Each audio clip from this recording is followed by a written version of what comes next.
It is a great day in December and a good matchup for you for the NFL on Fox. Late afternoon, the Green Bay Packers and the New York Giants.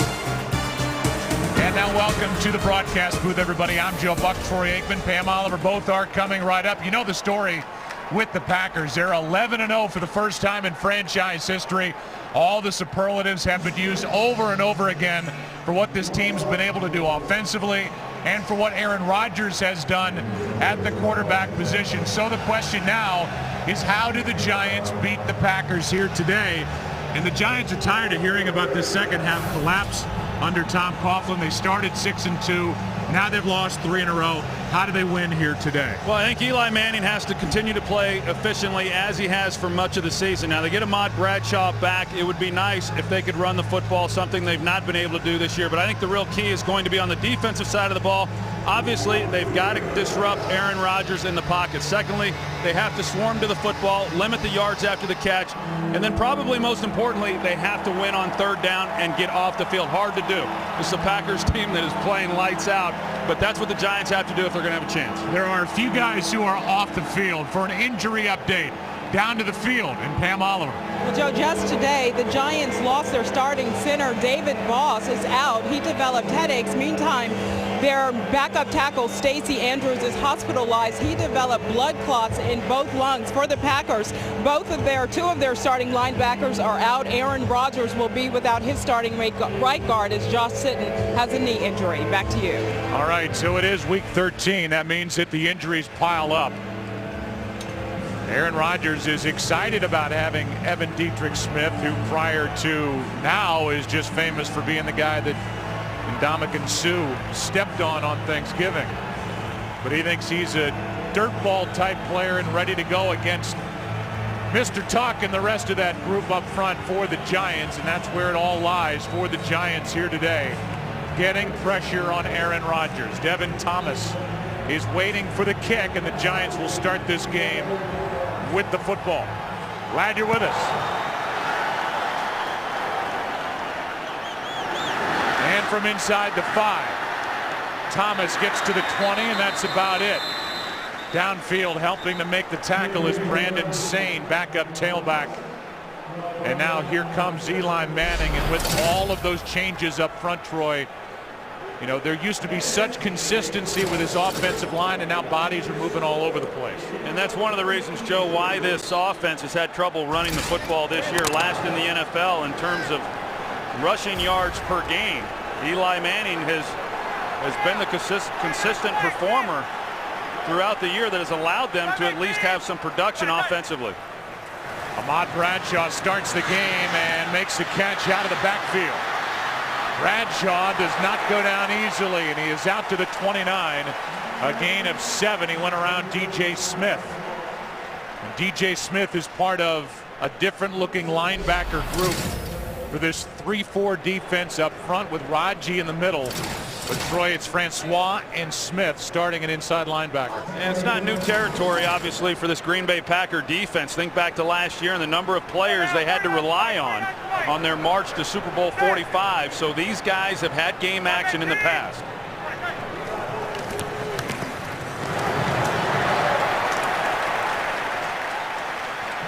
Ahmad Bradshaw carries for a first down as he got 5. We welcome in a new audience. That's why there was that awkward delay as we waited so that they didn't catch us mid-sentence. Bradshaw makes the start at tailback today. He's missed the last 4 games with that stress fracture in his right foot. And he has caught one, run one. And it's a quick first down for the Giants. Wobbled snap. And Manning fires, has Beckham. Travis Beckham, his second catch of the year, his first touchdown.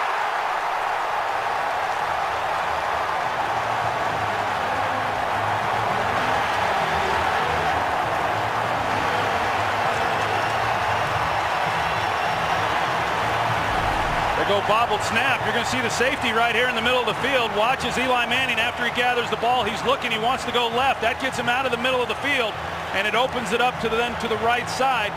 to Beckham. You're going to see in the slot, he just beats his man Pepra, and then Morgan Burnett, because he got pulled over the top still, should have been able to make a play, should not have been a touchdown, but a nice job there by the Giants.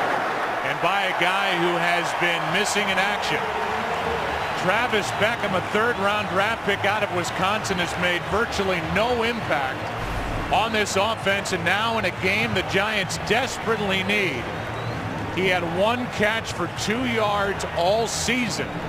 Was passed up on the depth chart by Jake Ballard, Bear Pasco, and he goes 67 yards for a Giant touchdown. That's pretty good stuff right there. I mean, here you're Eli Manning, and to start that play, of course, we talked about David Boss not in the lineup. Kevin Booth has played center this year, but they don't make a clean exchange. He's able to get the ball, regroup, looks to his left, comes back right. Nice job by Beckham getting that into the end zone. Well, that's got to feel good for a guy who's been waiting to make his presence felt on this offense, and it started with this. It's a little unnerving for a quarterback. Fortunately for the Giants, there was no inside pressure. Now Morgan Burnett, he has to make that play. As I said, he got pulled out of middle field because of Eli Manning looking to his left. But when he came back then to make a play on Beckham, he's got to be able to make that tackle. So the 11-0 Green Bay Packers start in a 7-point hole, but they lead the league in points per game as Tynes will kick it away. The exciting rookie Randall Cobb waiting deep.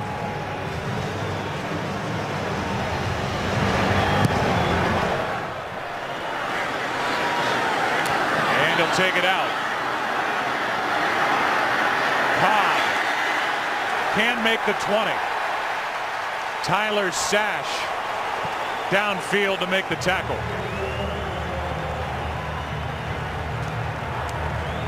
And there's Aaron Rodgers, and I challenge you, Troy, to say something new during the course of this 3-hour broadcast about how good Aaron Rodgers has played here in 2011. Yeah, you know, and getting ready for this game, apparently he's having a pretty good season. I've read about that. It's been almost a record-setting year across the board with his stats. Down 7-0.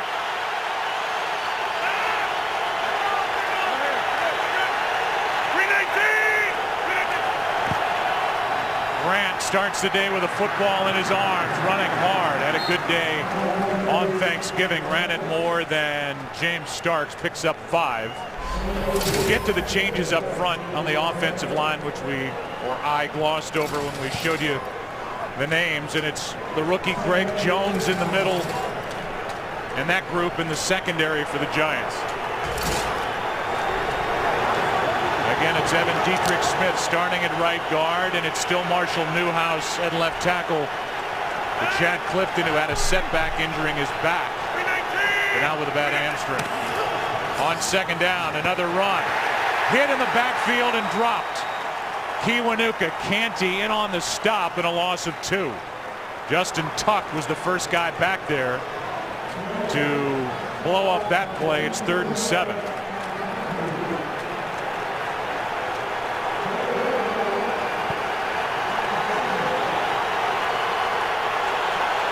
It's 3rd down and 7 for the Packers.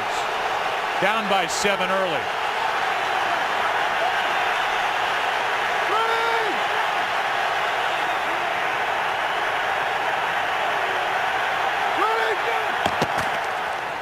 Extra men on the rush.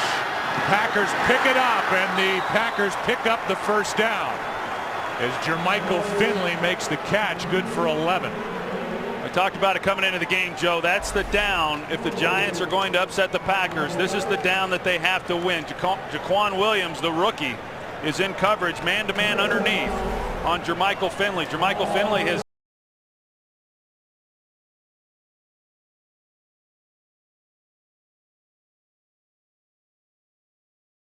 but a guy who has struggled in coverage. Giants do get Michael Boley back, and that'll cost the Packers 5. I thought it was real. False start. Number 74 in the offense. 5-yard penalty, still first down. I thought it was real important, Joe, coming into this game for the Giants to have something good happen for them early in order to get this crowd into the game. Give them a reason to get excited. You know, they've had a lot of reasons to be frustrated after the last few losses that the Giants have had. And they did that with the touchdown, and you can tell this crowd is into this one.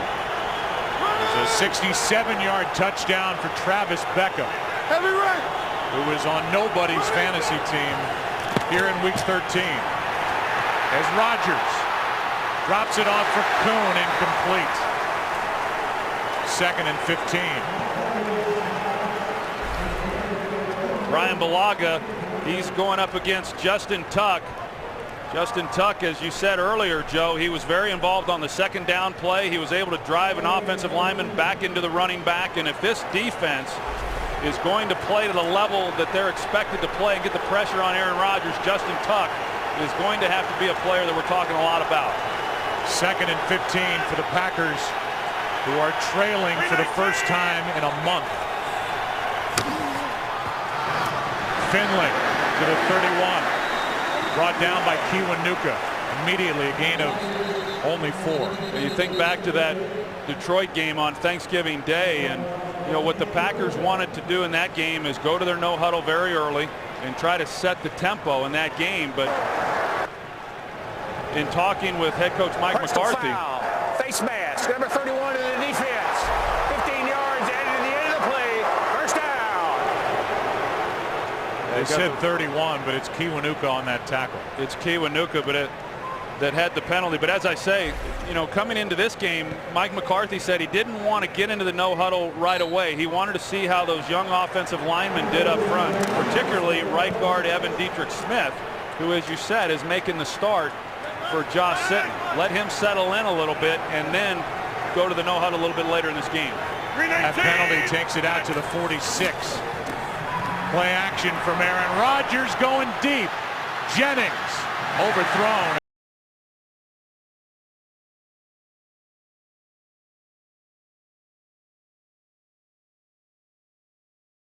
You see the two receivers here. Donald Driver in the middle draws the safety, so there's no safety then in the middle of the field, as you're going to see right here in the middle. But Donald Driver going through the middle takes him then out of the way, and you see how much field Aaron Rodgers had. Actually, had he have led Jennings to the middle of the field, they had a chance. 2nd and 10. Just a 3-man rush, and the pass incomplete for Cobb. It's 3rd and 10. We often talk about this offense for the Green Bay Packers and just how good they've been, and particularly how good Aaron Rodgers has been. You know, in addition to the things we talk about, getting after him in the pocket, swarming the football, all those things, you kind of got to hope that he's not on his game as well. And here in the early going, he has not been on his game like we have seen.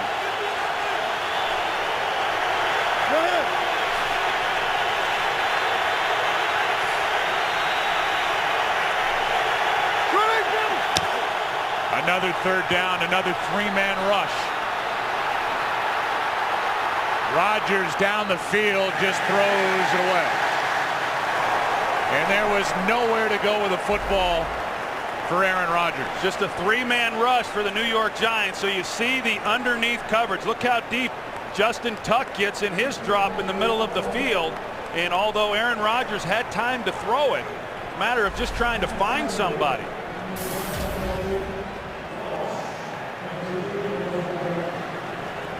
Last time the Packers trailed was November 6th against San Diego. Ross stays away, and it is a nice Giants bounce.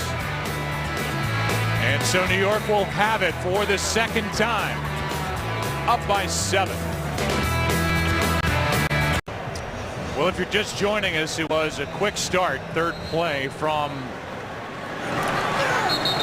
Ahmad Bradshaw picks up 3. B.J. Raji on the tackle, and here is the Travis Beckham touchdown. Yeah, he's just running a seam route there in the slot, and again, I mean, a perfectly thrown ball by Eli Manning, but Morgan Burnett, he misplays it twice, trying to get him to the ground. we're seeing Ahmad Bradshaw now. I know in talking with head coach Tom Coughlin, he said, hey, I don't really know what to expect from Ahmad Bradshaw as to even how long he's going to be able to play. He feels good about the fact that once he gets warmed up, it's going to be hard to get him off the field. You see an extra tackle, Jim Portal in there for the Giants as Bradshaw loses a yard. Clay Matthews is in to make the stop. So we talked about the situation coming in. You've got David Boss out with a headache. So it's Kevin Booth, who had been starting at left guard, moving over to center. Mitch Petrus at left guard, 62. Deal had already moved out to left tackle to take over for Will Beatty, who was hurt against Philadelphia, has a detached retina, and he's on IR. 3rd down and 8.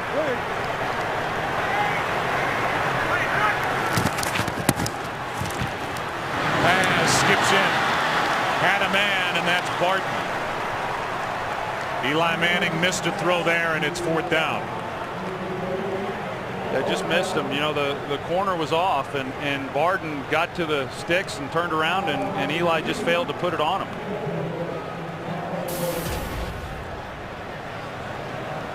Randall Cobb has muffed a couple of punts, but he's also become a big threat back there for Green Bay.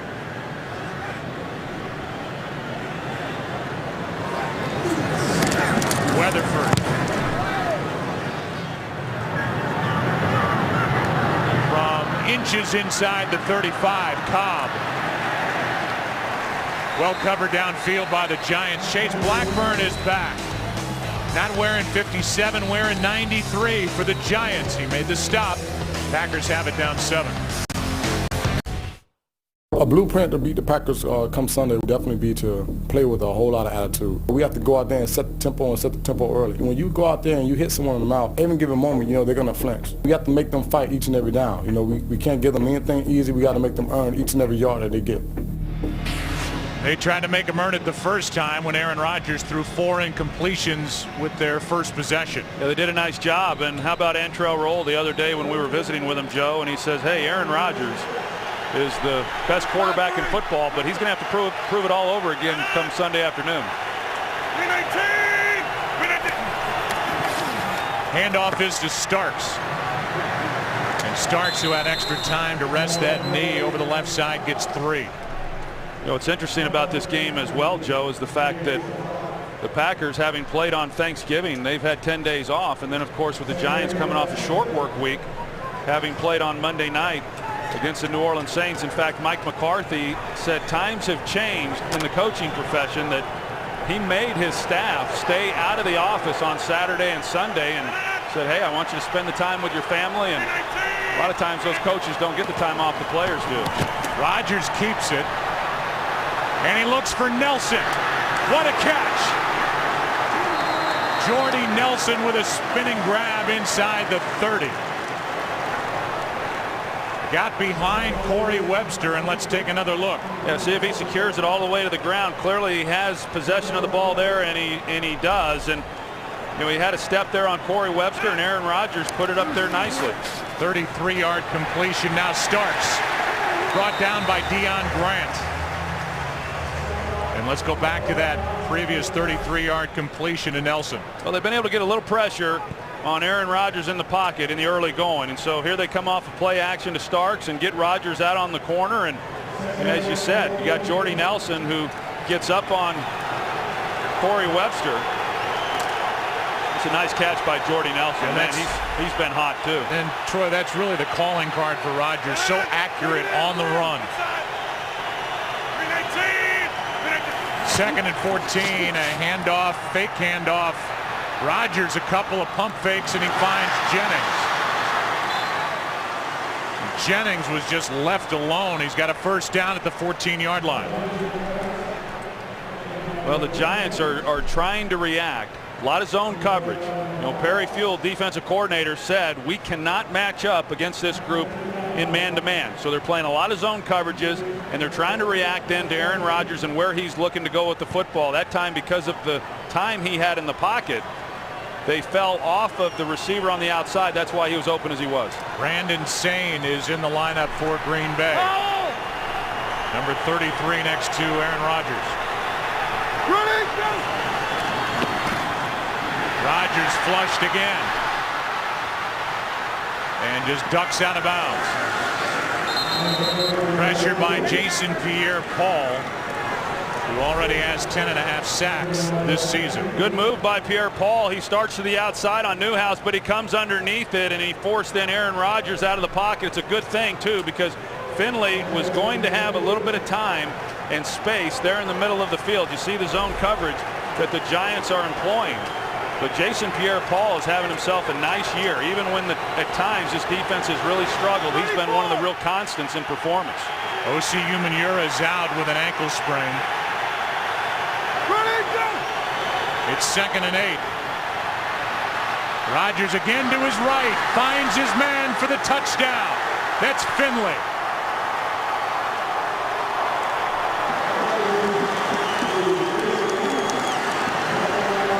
Jermichael Finley has touchdown number 6. Not touched, and then across the plane. It's just kind of ad-libbing there. It's like you would do it out on the playground, you know, if you're playing out in the yard and Aaron Rodgers gets flushed. That was not the route that Jermichael Finley was running, but he sees Aaron Rodgers in danger. He turns around, he gives him a place to throw the football. It's touchdown Packers. First drive, Aaron Rodgers was 2 for 6. This drive, 3 for 3, including this touchdown throw to Finley. And here in Jersey, Packers and Giants tied at 7.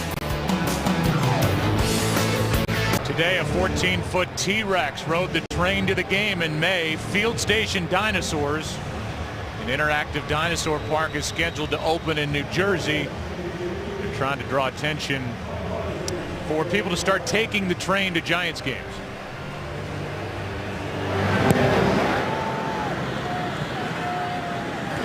As Thomas takes it out of the end zone. Pretty good return out to the 29. Tackle made by Jarrett Bush. Take a break, come back. Eli and the offense will be on the field. Heck, they are now tied at 7. The Green Bay defense has allowed the 2nd most passing yardage per game. Allowed 47 opponents' pass plays for 20 or more yards yet. They have forced more turnovers than any defense in the NFL.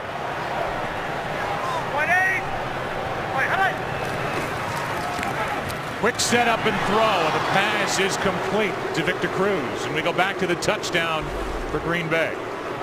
You're going to see that the Giants are in zone coverage. Jermichael Finley is right here, and he's running an out route.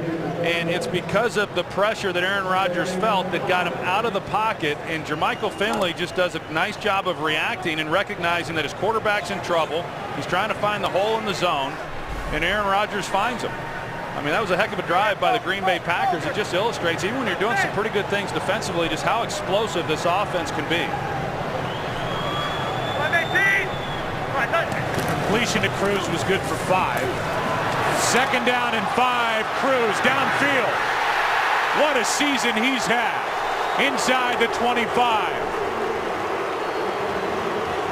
Out of nowhere, 42 yards for one of the new weapons in the NFL, Victor Cruz. Now watch the safety right here, Pepra. Now it's because of the tight end, Ballard, that he runs up on that safety, ties him up, and that's what gives that space then to the middle of the field to Cruz. Initially, Pepper's going to try to help out Tramon Williams on the coverage on Cruz, but because of a nice job by Ballard, it ties him up and then gives Eli Manning a chance to make the throw before Matthews gets home. 42 yards to Victor Cruz.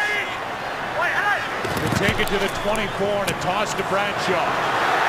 Cuts back, and they're happy to have Ahmad Bradshaw back as he picks up 8. I'm telling you, they're glad to have him back. I mean, their production running the football has not been very good all season long, but it has especially been poor while this guy has been on the sidelines nursing that fractured foot. And he brings some real toughness to this offense as well. And as I said earlier, Tom Coughlin really not sure exactly what to expect from him today, but he was sure glad that he was going to give it a go. Now DJ Ware is the man in motion. Makes the catch, and the Packers were waiting for that. A loss on the play as Eric Walden was out there to make the stop, and a loss of 3.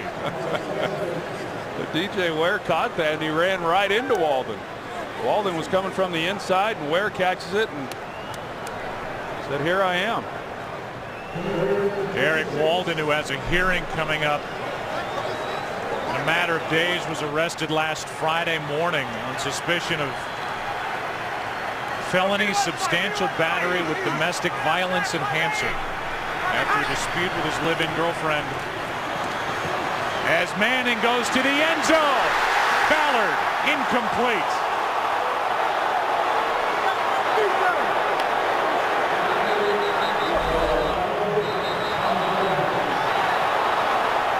Ballard's got it there. He gets his right foot or right knee was out of bounds, even though he's able to secure the catch. That was, as he comes down right. Well, it's close, Joe. It looks like there's a chance that maybe that right knee did in fact come down in bounds. It was a great throw by Eli Manning too to give him a chance. He threw that way before Ballard even came out of the break. Well, you see it. Tom Coughlin has thrown the red challenge flag. I don't know. He makes the catch, obviously. It looked like he secured it. Right foot down. Right knee is on the line to me. That's here's the angle right here. Ruling on the field of an incomplete pass. Right foot clearly in there. Right knee comes down out. But a challenge by New York. We'll get the call when we come back. This is a Giants challenge, and we will challenge Mike Pereira, our rules expert back in Los Angeles. Here comes Triplett. Go ahead, in or out, quick. I say in. After review, the ruling on the field is confirmed. The receiver's knee hit on the sideline. It is an incomplete pass. I lost again. I wanted to get you in there because Charged their first timeout and their first challenge. you and Troy both thought you could make a case, Mike, and now we see it where that knee was down and then slid into the boundary, which would have made him in bounds.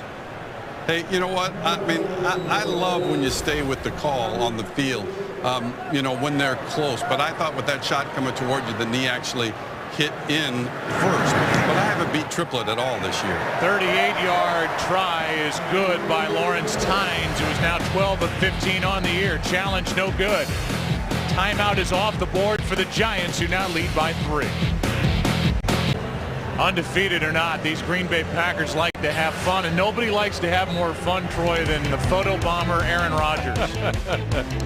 Now this is before the captains go out for the coin toss, and as you see, he likes to get in the picture himself, and I'm not real sure those captains even know that he's there, but there's a whole series of these pictures, just a sampling, a very small sampling of some of them. We had a camera on him during the pregame hoping to catch that, and he did not photobomb the captain's picture today. Well, I asked Mike McCarthy if his team was able to enjoy, you know, this season that they're having, and I know number 12 is. Here is Cobb from the 3. Randall Cobb out to the 40. And Travis Beckham, who has a touchdown catch, is there to make the tackle. But a good return of 38 yards for the rookie Cobb. I want to go back to that series as we see Randall Cobb on the return here. What an explosive player he has become. You talked about some of the mishaps that he's had with the fumbles, but a bunch of returns for touchdowns and just a dynamite player, and will be for a number of years. But a nice job by the Giants offensively, answering the Packers after they tied the score up. They get the big play down the field to Victor Cruz, failed to come away with the touchdown, but that was a nice job of coming away with the field goal. A toss to Grant. Now he gives to Cobb, who throws incomplete for Jennings. And if you didn't know that Randall Cobb threw left-handed, you do now. And he throws it pretty well. You know, a lot of times you work on that play in practice, and as a coach, you have to tell these guys, hey, if it's not there, don't throw it. Now, he had a chance here. He's got to get that ball out on the sideline as he does, but there's a chance there for Greg Jennings. You see a little bit of the form that he's got, but you have to tell these receivers, now look, just because they don't know if they're going to get it called again, so sometimes they're going to throw it no matter what it looks like down the field. Here's Grant. Linval Joseph on the stop. A gain of 2. It'll be 3rd down. Both scoring drives for the Giants have had big plays in them, pass plays. A 67-yarder to Beckham. 42-yarder from Manning to Cruz set up the field goal. And now it's the Giants defense with encouragement from the folks in the seats on 3rd and 8. Well, they're trying to get a substitution and get Kiwanuka on the field.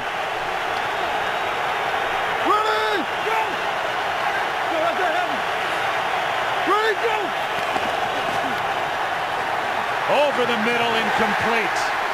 Ross with coverage on Jennings. And Aaron Rodgers got late heat and had to get rid of it. Hey, he got pressure, and then this defensive front has been challenged all week long about trying to get after Aaron Rodgers, what they've not been able to do. Pierre-Paul comes around the corner and forces Aaron to get the ball out sooner than he wanted. And nice coverage then on the back end for the Giants.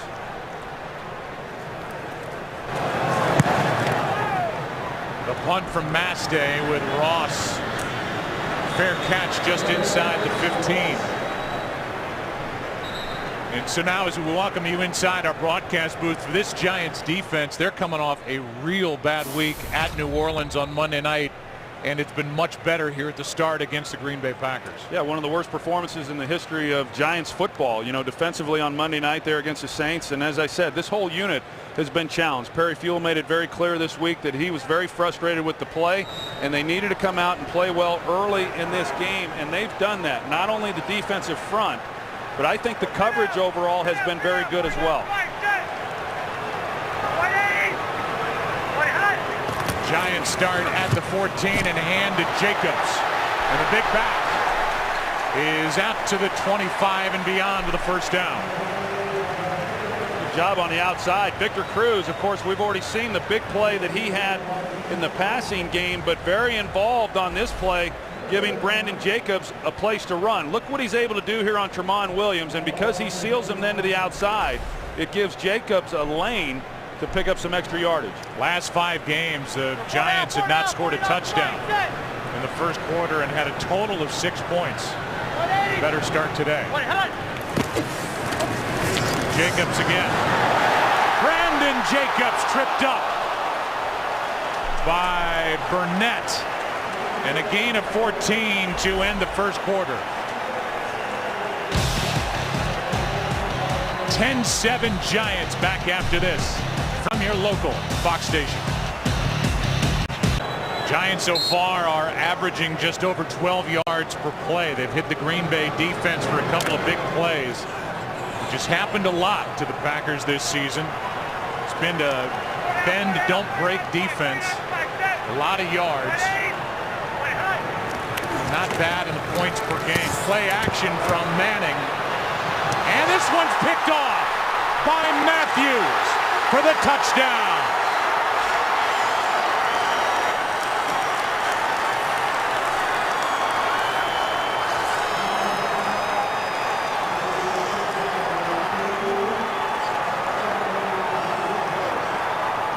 Clay Matthews was in man coverage on Ahmad Bradshaw, and he was playing soft, and Eli Manning must have just missed him. Watch him right here. Clay Matthews is going to drop, but he's in coverage as Ahmad Bradshaw goes to the flat.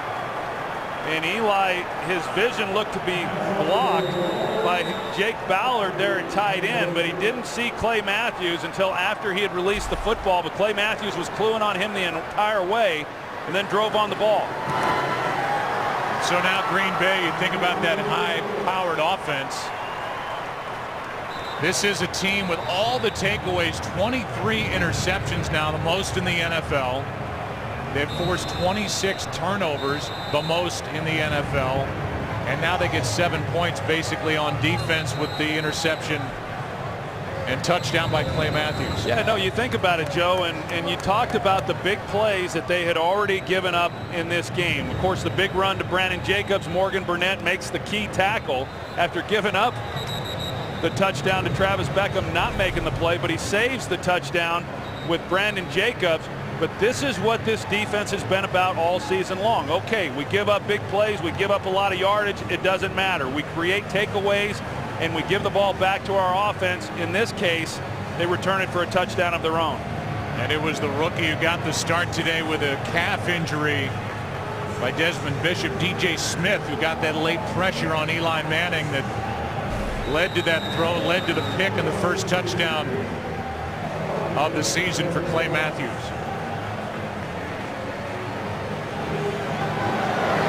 And now the Giants trail. And they'll start at the 20.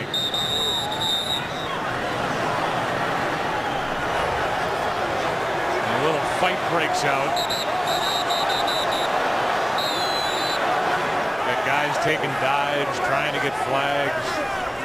And it was Ryan Taylor, a rookie tight end out of North Carolina, who was in it, number 82 for the Green Bay Packers, as he bowled over Tyler Sash. Bowled over Tyler Sash, and then a bunch of Giants took offense to it. And there's Brad Jones flopping, hoping to get a flag. No flags thrown, starting at the 20. Down by 4. This Giants offense, which has the 6th rated quarterback in the NFL, Eli Manning, is making his 115th consecutive start.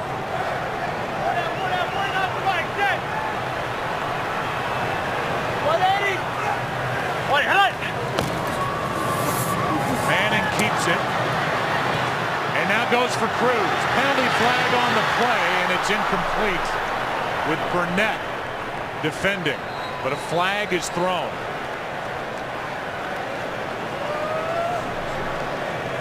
A flag thrown in the secondary.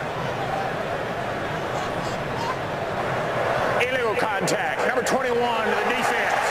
5-yard penalty. Automatic first down. It was a good job because Charles Woodson is in coverage, and initially you saw Clay Matthews trying to get underneath that route, but it was a double move by Victor Cruz. And Morgan Burnett, the safety, got over the top to make a play on that, but not a bad job there by Charles Woodson, recognizing that he's beat, and that's what a defensive back is expected to do if you are beat. Try to grab a hold of him and then not give up the big play. Here's Bradshaw. He's given a little lift to this offense in the run game. He's good for 6. Woodson in on the tackle. We've seen a couple of good runs from Brandon Jacobs, who now has a wrap on his left thigh.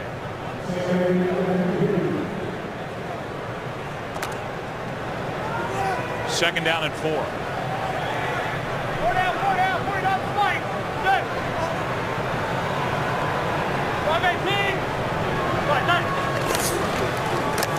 Bradshaw again.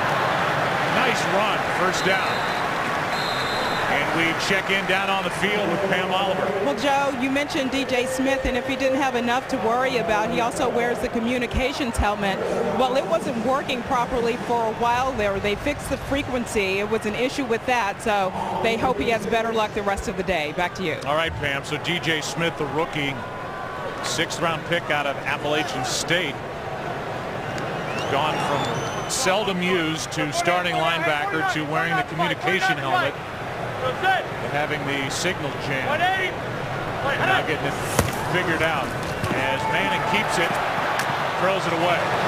And a penalty flag is thrown. Woodson came in on the hit. Here's the call. Personal foul. Roughing the passer. Number 21 to the defense. Forearm with the helmet. 15-yard penalty. Automatic first down. That was a good call, too. You see Eli Manning, he sees Woodson coming right there, but when you go to the headgear like that, you're going to get the call.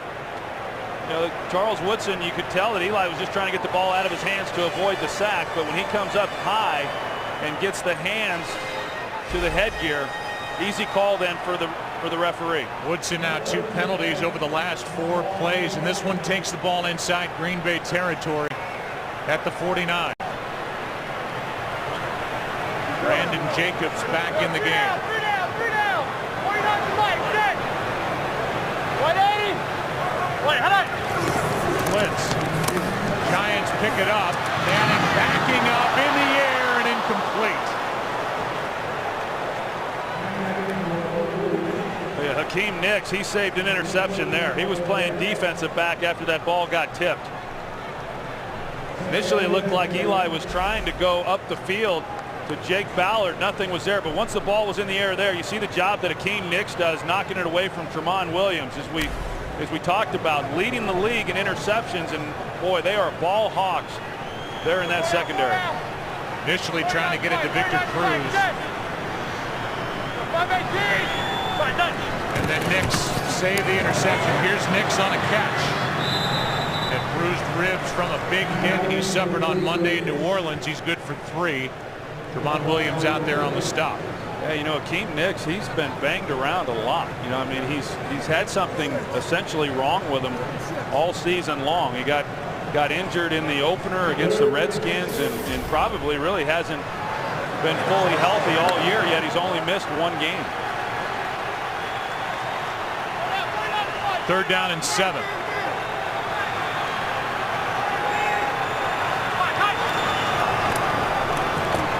Snap a little high. Manning throws out of the reach of Nicks. And it's 4th down.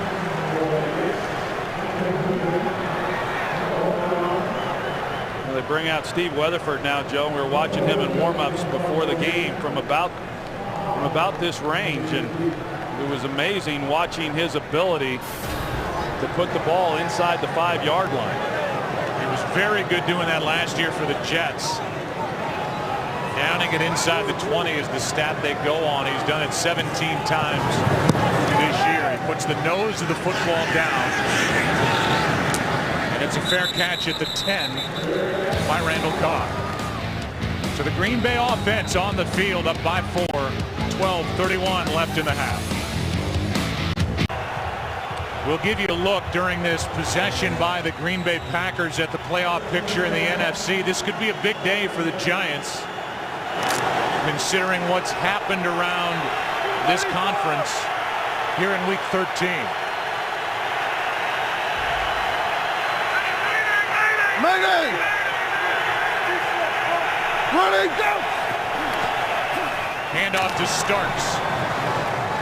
And a nice gain on 1st down. Here's a look at the playoff picture. Realize that this includes a couple of key losses for the Giants. Atlanta lost in Houston. Chicago lost, and not only have they lost Jay Cutler, but Matt Forte went down today with a knee injury. No further word. And this one is nearly picked off by Jaquan Williams as he got his hand in front of Jermichael Finley. It's 3rd down. No, that was a really nice play by him. They've gone to that route now a couple of times to Jermichael Finley. It's the one where he scored the touchdown on when he had to ad-lib, but Jaquan Williams recognizes it a little bit quicker this time and was able to get the hand on the ball. Packers in a no-huddle mode on 3rd down and 4. Pass is caught. 1st down, Finley. And for a guy who during the week said, I got to get back in the groove with my quarterback, he looks like he's back in the groove. 13 yards and a 1st down. Well, at the top of the route, he's able to get Deion Grant on his heels just a little bit and create some separation. And Aaron Rodgers, they are getting some pressure on Aaron Rodgers, and as we saw in that last play, they're able to get him to the ground. Already 4 catches for Finley as Jennings is ripped to the ground by Aaron Ross. Gain of 3. Nice tackle by Aaron Ross. He brought him down. Aaron Ross, he had a tough outing on Monday night, but so did everybody else on that defense. You see there 12 dropbacks, and he's been hit a handful of times and a couple knockdowns. Running, go! 2nd down and 7. Rodgers keeps it. Pass is dropped. Finley up the seam. You can see how quickly this ball gets on Jermichael Finley. And he's going to take a hit. Kenny Phillips is certainly there, and he's going to have contact after he makes the reception. But he's just not able to bring it in. Phillips just left after that hit. That's the third Green Bay drop. It's 3rd and 7. Yeah, now you got Antrel Roll. They're a little confused back in the secondary.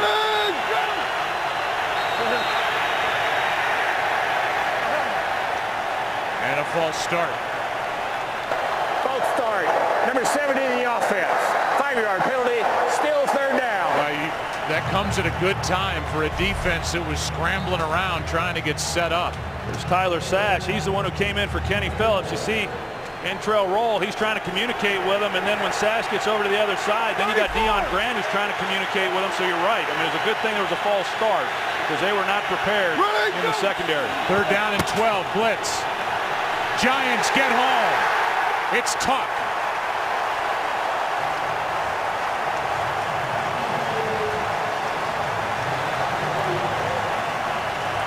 The pressure on the outside by Jason Pierre-Paul here that's going to give Tuck then a chance.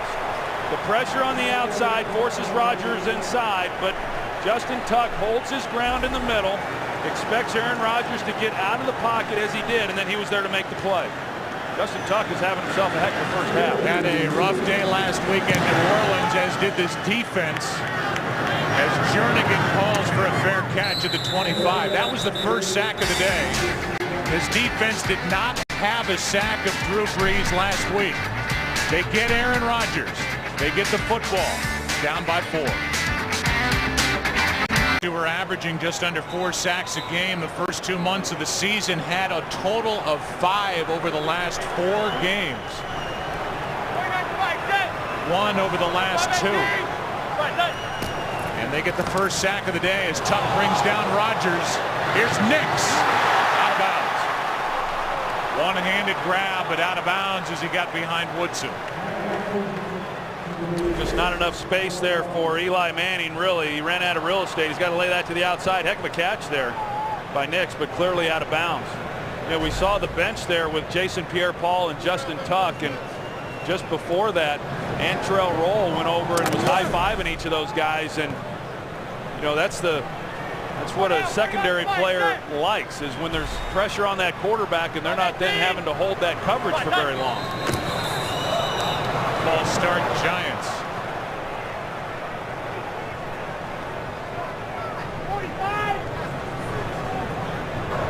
False start. Number 45 in the offense. 5-yard penalty. Still 2nd down. That's the fullback, Hynoski. Here was that 3rd down play. You see Finley right in the middle and the contact that was made. Finley's been targeted a lot here in the first half. Thought that there should have been a foul, and did a little acting job at the end of that. But here's Antrel Roll when he came over to Pierre-Paul and then Justin Tuck. And those guys like that, whether it's a safety or a corner. When the guys up front are getting after the quarterback, boy, it sure helps that coverage out. 2nd down and 15 as Manning fires and gets Barton. Ramses is out to the 29, a gain of 9 to make the 3rd down a little bit easier. Well, Ramses Barton is such a big guy. I mean, this guy is 6'6", and so he's so long. You can put that ball in a lot of places and give him a chance to make a play. 3rd down and 6. Extra tackle again, Cordell. Number 63 is in there and eligible.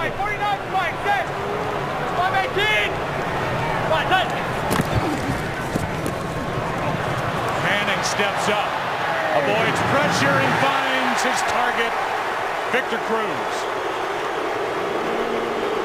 And boy, did we enjoy getting to know Victor Cruz better on Friday. He just lights up a room when he walks in. Well, he sure does. There hasn't been a lot to smile about, but even Victor Cruz said he's a little surprised himself in the year that he's been able to put together this season, and he is really quarterback friendly. I mean, not only is he an exceptional possession receiver because he's so good in and out of breaks, but he's also been their big play guy. You know, you see now over 1,000 yards receiving this season.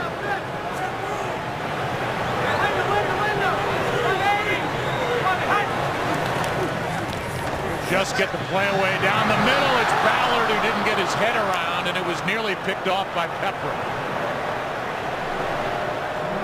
This February, NASCAR's best will converge at the Daytona International Speedway for NASCAR's biggest race, as defending Sprint Cup Series champion Tony Stewart and rookie Danica Patrick highlight a full field of drivers looking to take home auto racing's ultimate prize. We'll be there. Fox Sports proud to bring you coverage of the great American race with the 54th running of the Daytona 500, February 26th.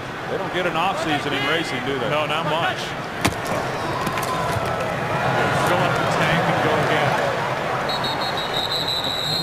On second down and 10, Bradshaw picks up a yard. It'll be 3rd and long for Eli Manning. Yeah, 3rd and long, and on that previous 3rd down conversion to Victor Cruz, just their first 3rd down conversion, and as we said, what was going to be important.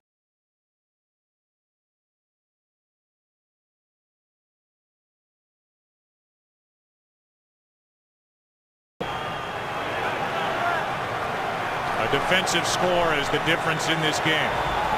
Despite all the yards put up by the Giants, Green Bay's defense is used to that. Too high for Barton, and it's 4th down. Good job defensively there by the Green Bay Packers. As I said, they've been good in this game on 3rd down overall this season. That's been a down where they have really struggled. In fact, they have struggled in virtually every category, with the exception of takeaways. See how Weatherford does here, getting a chance to kick it more conventional way. Last time put the nose of the football down, and this time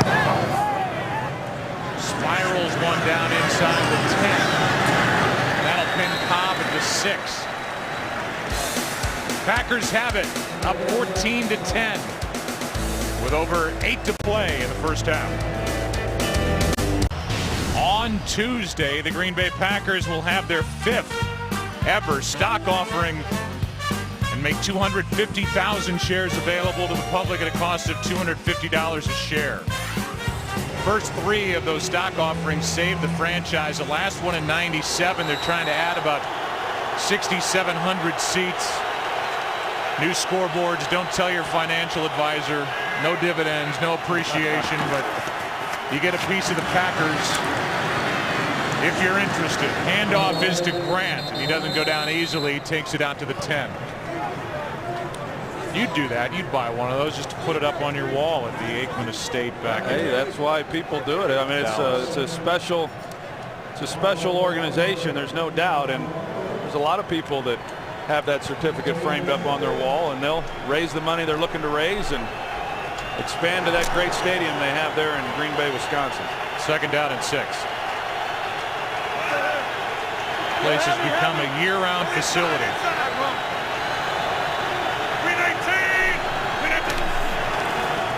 Rodgers keeps it. Now throws it, picked off. Chase Blackburn is back, and he's got a pick down to the 11.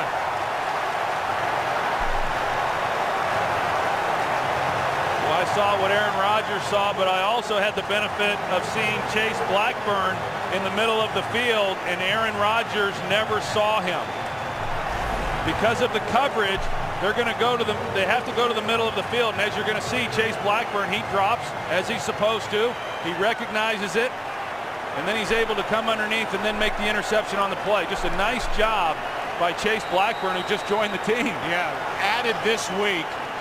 Was here from 05 through 2010, made 17 starts at linebacker, and was he fired up to get back into the Giants organization. Different number, but he has always brought life to this defense when he's been out there.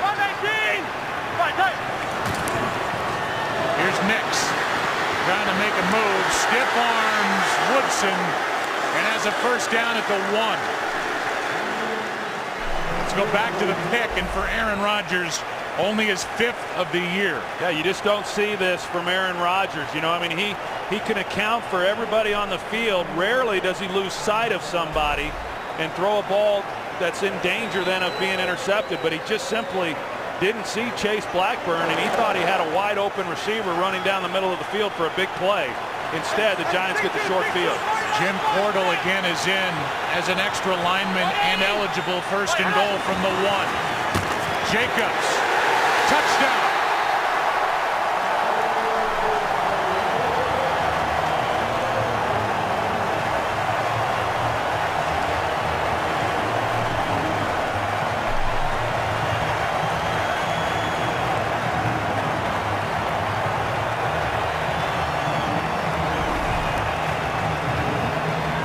Jacobs, he gets in behind his fullback, Henry Hynoski, and he's able to get it across the goal line for the touchdown. The Giants gave the Packers an easy one to Clay Matthews for a touchdown, and the Giants balance it up because of the Aaron Rodgers interception and get a touchdown of their own off the turnover. You like to dance? I loved it, yeah.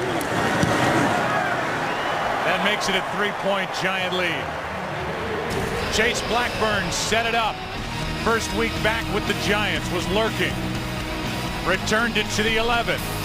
Then the touchdown, then the dance, and the home team up by 3. Brandon Jacobs has his 5th rushing touchdown of the season. 54th of his career, and James Starks is questionable, we're told, with an ankle injury, so they cart him off with 6:44 left in the half. Green Bay about to get it back. Aaron Rodgers coming off that interception, which led to 7. And Aaron will start at the 20. Early game headliners: Cam Newton with 3 more rushing touchdowns.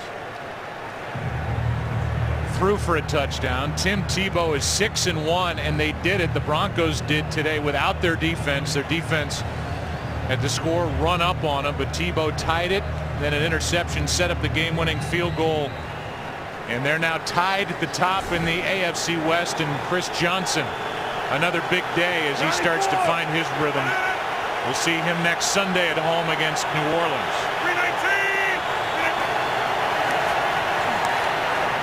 Jennings makes the catch, gets a hit from Antrell Roll, and picks up 9 3/4. That's a good job, though, by Antrell Roll, because Aaron Ross fell down, and that's one of the real keys. I mean, Green Bay Packers are in the top 5 in the NFL in terms of yards after the catch, and one of the real keys in this ball game was not only not giving up big plays down the field, but also limiting the yards after the catch has been made, and Roll was able to do a nice job. Handoff is to Kuhn for the first down. Last 3 times the Packers have possessed the ball, 2 punts and a pick. 1 first down. Now that's their 2nd, as the Giants defense has stepped up so far after a rough week against Drew Brees and the Saints on Monday night. First down, Green Bay, under 6 to play in the half. Well, maybe Michael Strahan's speech had something to do with it. Right. We've heard a lot about that. Popped into the defensive line meeting and shared his thoughts. Rodgers slings it for Finley. And Jermichael has a first down inside the Giant 45 to the 43, 23 yards. You can see Finley right here on that seam route, and he gets rerouted right there by the linebacker, but that's the hole in the zone. And that's why they've been targeting Jermichael Finley throughout this first half, because if they're going to double the outside guys, then the middle of the field is where you've got to work, and that's where Jermichael Finley typically is working, and so he's been targeted a lot. They've had some success with that, and they're able to get a nice completion on that last play. Kenny Phillips, who got a hit from Chase Blackburn, both were in on the tackle, is down flat on his back, and they take a look at Phillips. He's the guy who stops the progress of Finley. Then he gets a hit in the shoulder, and you see that left leg pinned under the body of Jermichael Finley. And that's what they're looking at. So we'll take another look at this playoff picture. The Packers are, by the way, because the Falcons and the Bears both lost today, the Packers are officially in the playoffs. They win the division and clinch that with a win here today and a Detroit loss tonight at New Orleans. But this thing is wide open right now, and for a team like the Giants, what an opportunity with Detroit, who's in front of them, playing at New Orleans. In Chicago, they lose Cutler, and now today lost, and we don't know for how long, their top weapon, Matt Forte.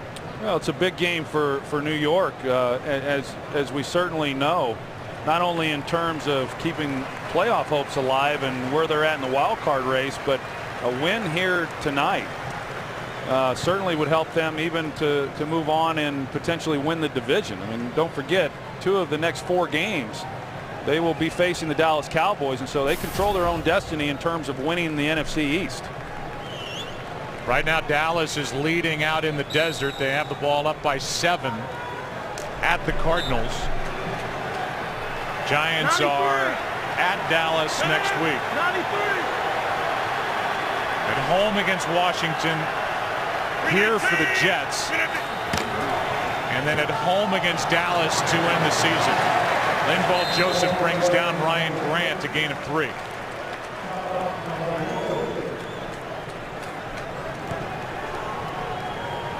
Second down and 7 under 5 to play in the first half here in New Jersey.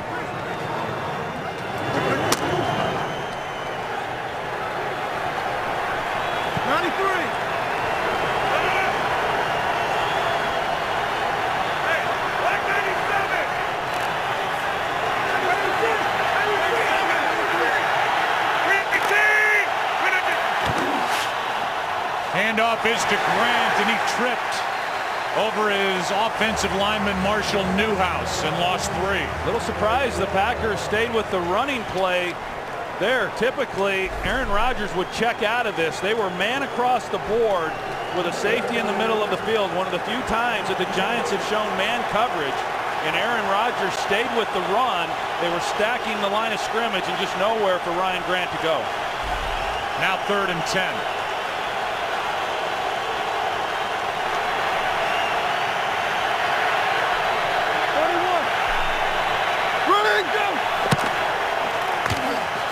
Rodgers will run and slide with a first down.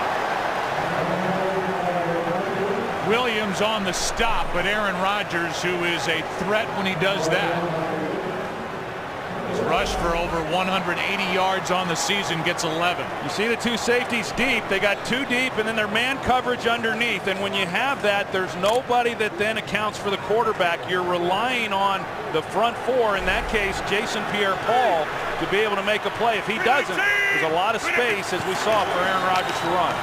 Here's Grant over the right side. No space for him. Picks up a yard and a half. Linval Joseph out there to make the tackle. Perry Fewell trying to mix things up as best he can. You know, a lot of zone coverages, as we've talked about, but he's mixing in a little bit of man coverage. You just can't keep dialing up the same coverages and the same blitzes against an experienced quarterback like Aaron Rodgers.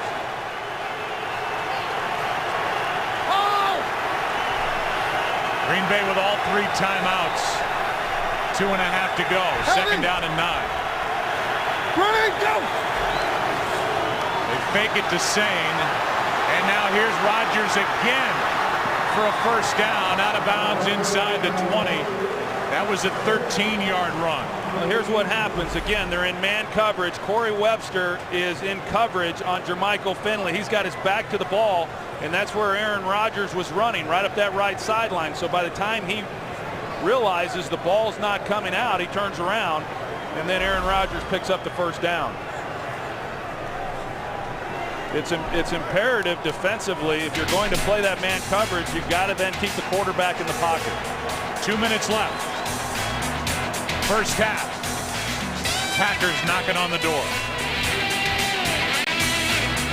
Aaron Rodgers is not spreading it around like usual. He's hit just 3 different receivers. A lot of Jermichael Finley thrown for 126 yards. It's a first down. 2 minutes left in the half.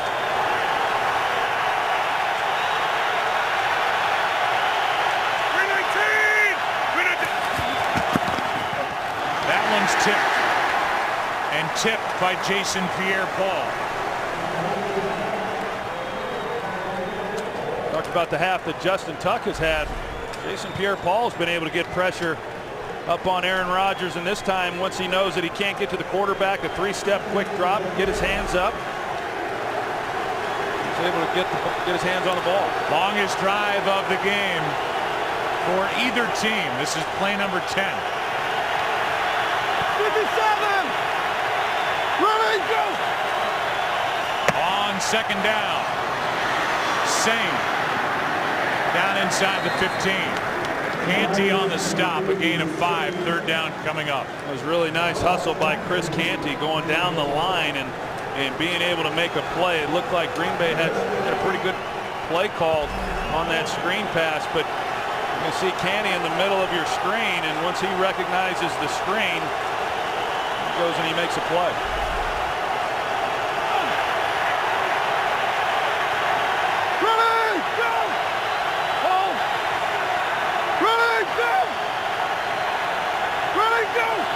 On third down, Rodgers wide open, touchdown Driver. A busted coverage, and Aaron Rodgers won't have it easier one all year. Green Bay back on top.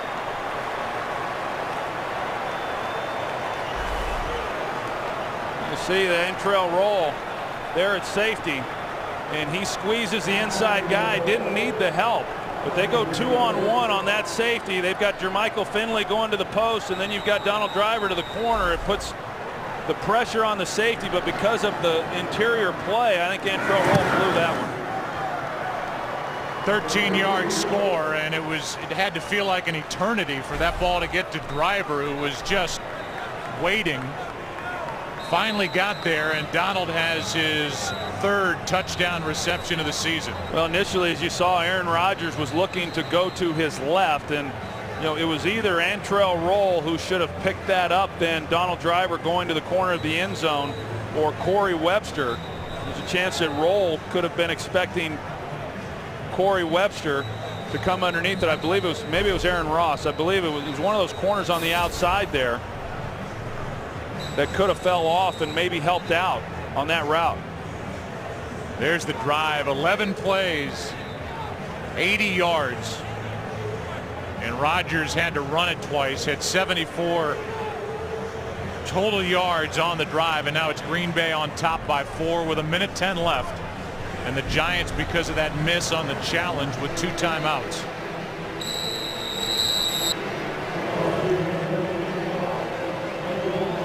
Will Blackman, who was just added to this roster, was with the Giants last year, former Packer, has room to run and is tripped up by Crosby, the kicker, but a good return from Will Blackman of 33 yards. And Crosby may have saved something big.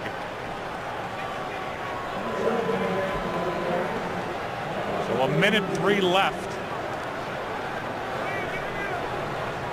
And the Giants now down by 4, halftime, and have 2 timeouts. Starting at their 33.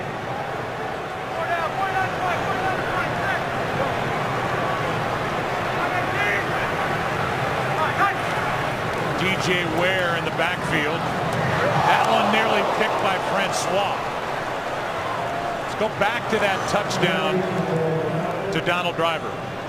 Go back and take a look at that touchdown and try to figure out exactly what happened here. Webster is playing man coverage, and so nobody then is in coverage on Donald Driver, and it looked like that should have been Aaron Ross's man. Everyone else was in man coverage with safety help. Antrel Roll is playing, as I said, he's having to play 2 receivers, but he's expecting someone to be in man coverage on Driver. And look, that should have been Ross. Pass is caught for a first down. Victor Cruz, good for 13 yards, and Manning will not spend one of his 2 timeouts.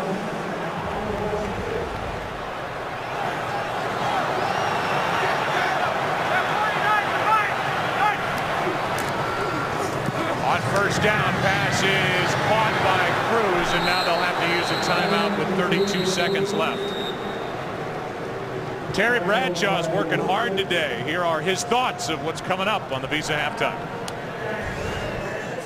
Hello, folks. Terry Bradshaw here, the Visa Halftime Report. Exciting week 13 of the National Football League. Tim Tebow show continues on another comeback victory. Denver beats the Minnesota Vikings. TJ Yates, the rookie quarterback, in his Texan debut. They win. That's all coming up on the Visa Halftime Report. Memorized every word. Was not reading any of that. Very good, Terry. Kurt's bothered by a vocal issue, so Terry's been doing the updates. It's 2nd and 3 for the Giants, down by 4.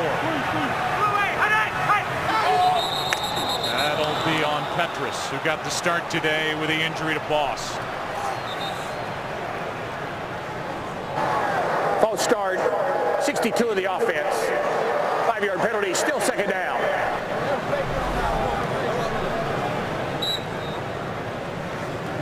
The flinch there, but as you said, Mitch Petrus a couple times there got him on the call, and the Giants were hoping to, or they're hoping to be able to save that last timeout that they have for the field goal team to get onto the field.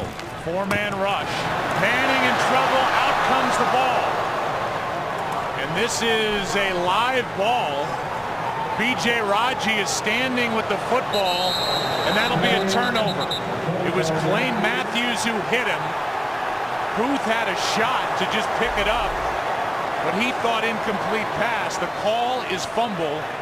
The hand was empty. Matthews delivered the hit, and then Raji just picked it up, and the Packers will take over. Yeah, you see, initially I thought his arm was going forward, but you could tell that it was the hit by Matthews to the back of the arm, which is what propelled the ball forward. And everybody stopped thinking it was incomplete. That's a pretty good hit right there. Clay Matthews hitting him high, and then Eric Walden down low, and a big spiel for Eli Manning. And then at the end of that, the ball came down, and Kevin Booth was the closest one to it.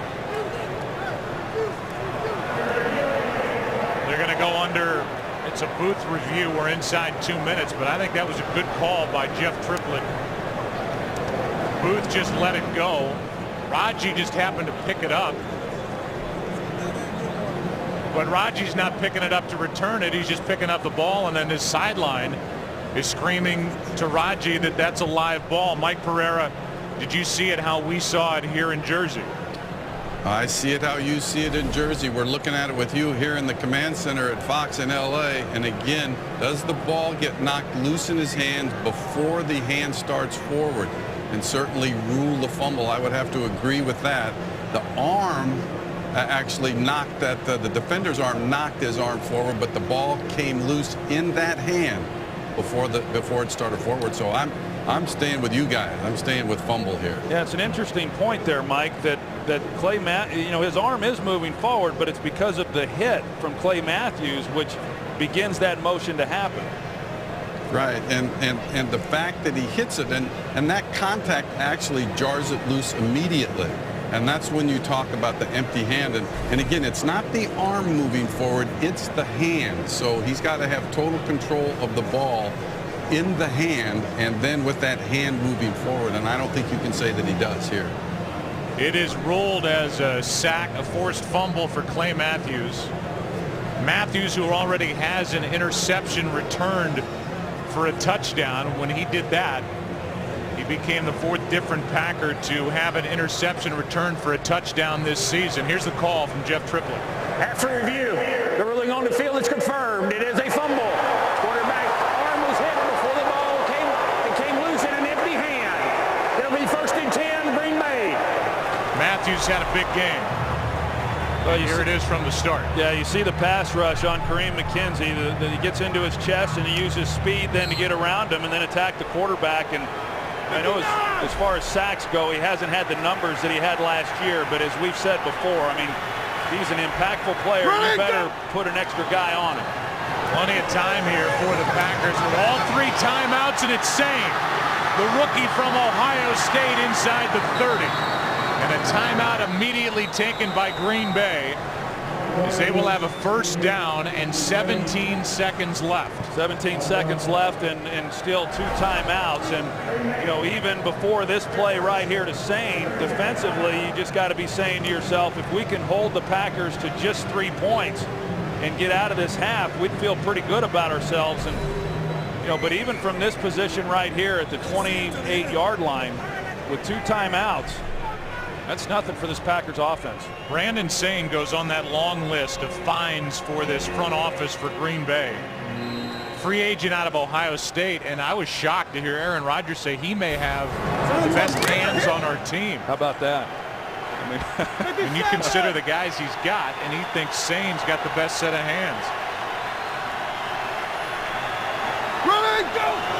All the Packers need is another big weapon.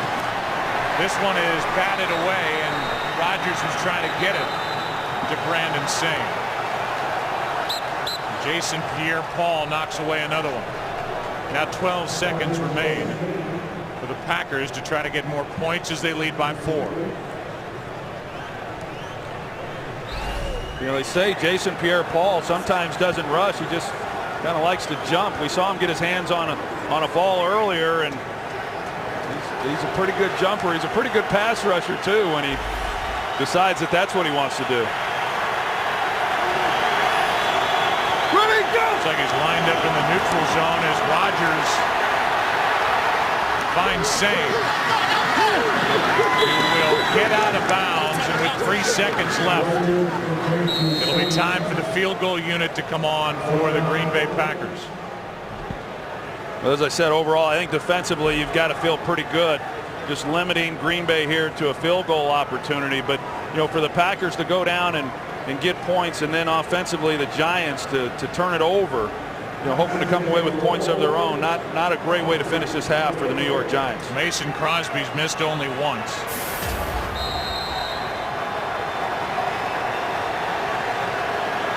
This one from 43. It is no good. Wide to the right. And so this is a 4-point game at the half. A good one.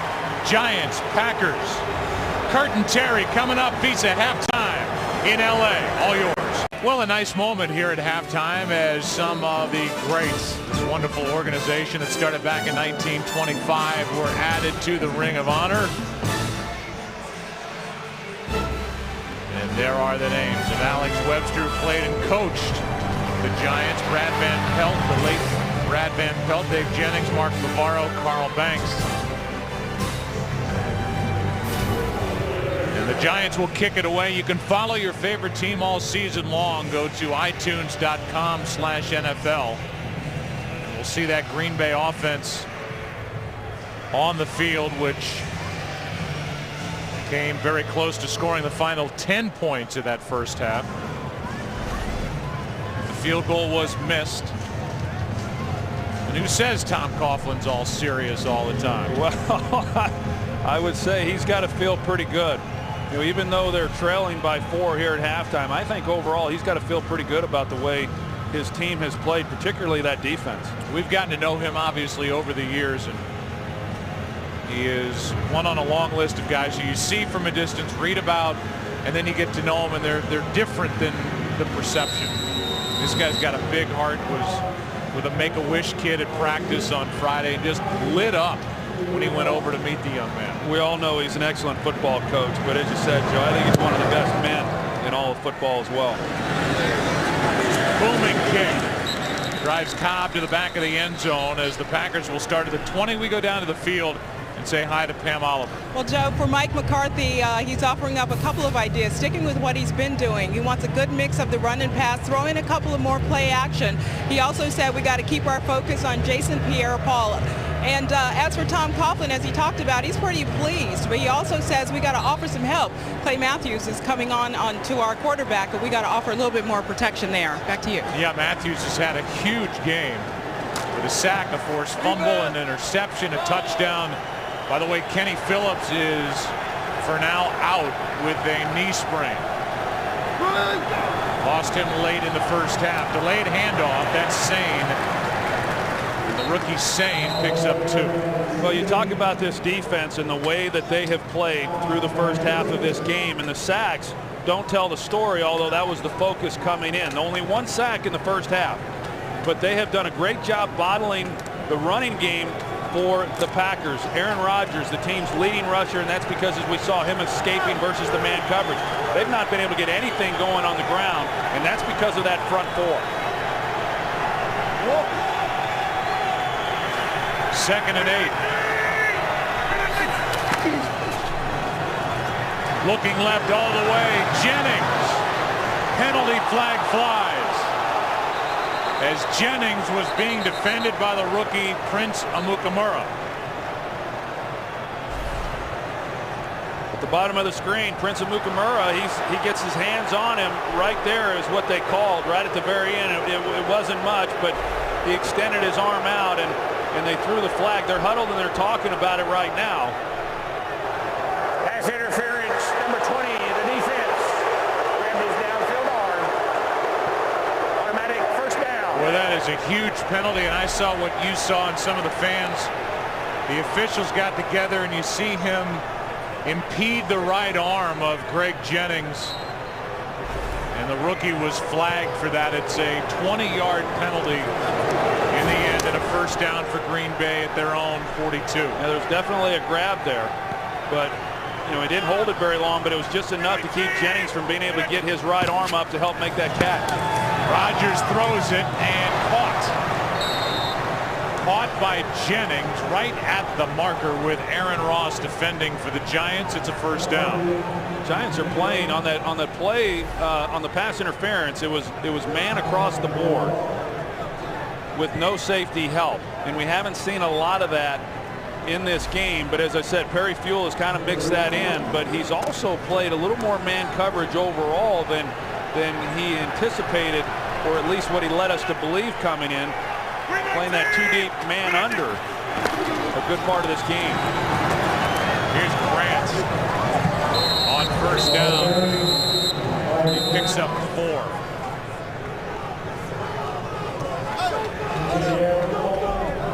Heard Pam on her report talking about Mike McCarthy saying that he wanted to continue to remain balanced, and yeah, even though they haven't gotten much out of their running game, not a lot there, Mike McCarthy's going to continue to run the ball. He's never going to abandon that part of the game.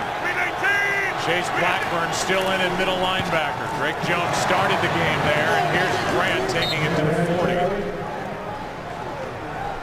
It'll be third down and 2.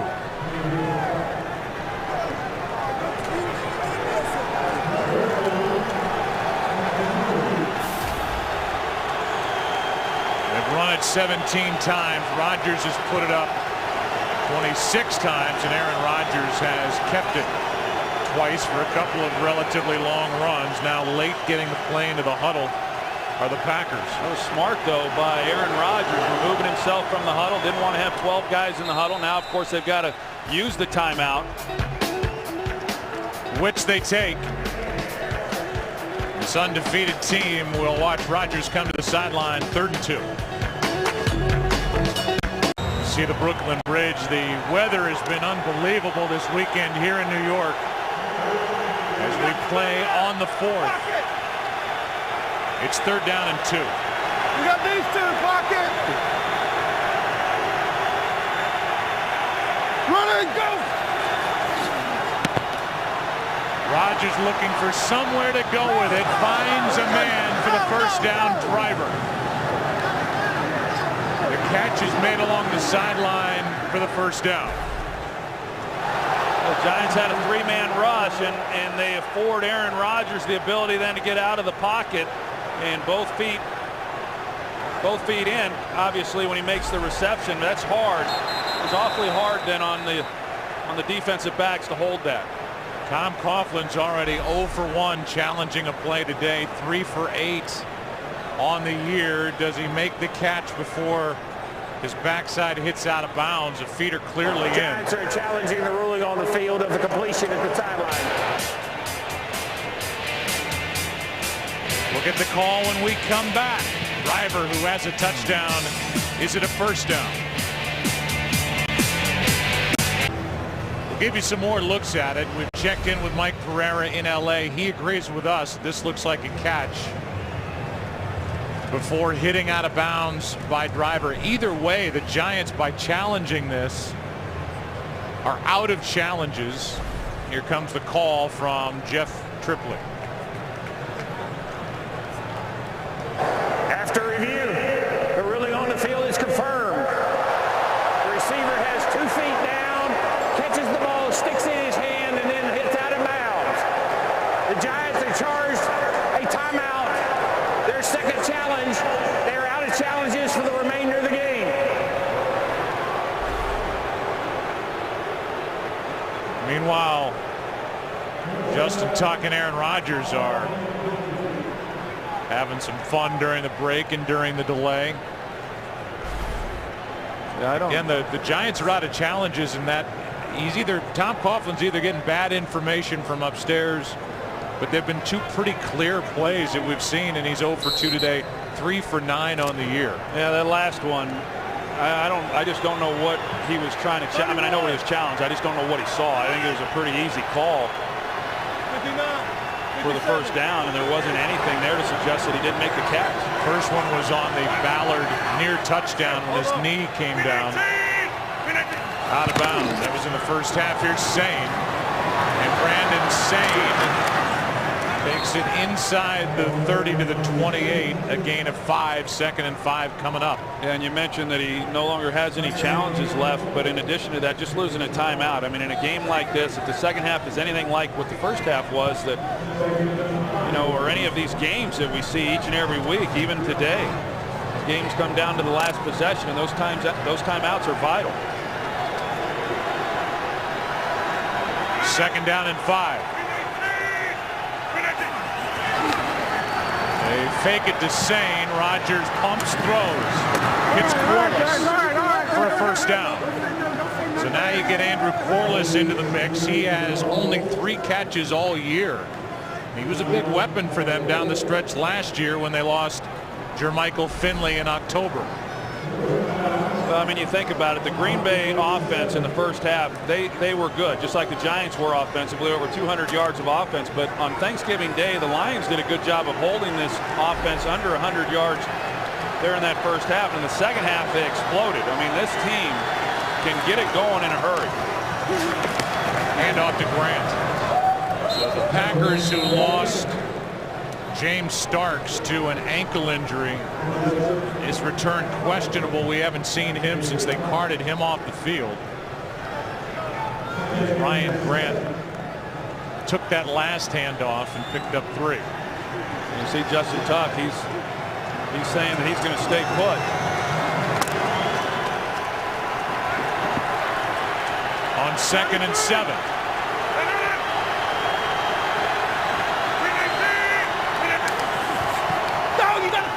Grant. Jason Pierre-Paul made the play. First guy there was Rocky Bernard. And it was the pressure by Rocky Bernard that then gave Pierre-Paul on the backside. Here comes Pierre-Paul, but it's that inside pressure there by Rocky Bernard that allows Pierre-Paul then to make the play on the backside. It's a big down right here for this Giants defense. And the 10th play of this drive to open the second half.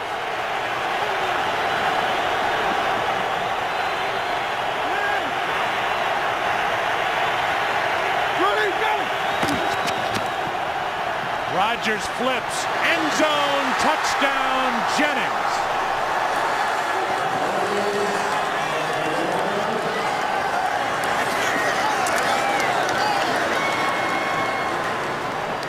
"20 yards from Aaron Rodgers, who's got another." Well, Mukamura, he's man coverage. You see, once he got his hips turned, Greg Jennings gave him a move as though he's going to run the fade route, and he got his hips turned.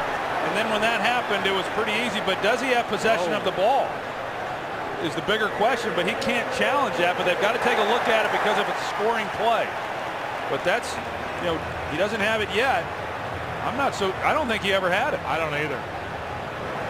That's a nice job recovering by Mukamura after the fact, after he had been beaten. But yeah, I think that's going to be ruled incomplete. Remember, they review all scoring plays. We're in a scoring review back after this. We've looked at this from every angle, as you might expect during the break. We're in a scoring review. We've been talking to Mike Pereira during the break. You and I are, I think, in agreement that this ball is moving enough, is never really totally controlled, except Mike Pereira, and now I'm speaking for him, we could obviously hear from him, will tell you that there was some control by that left hand. Here comes a call from Triplett. After review, the ruling on the field stands.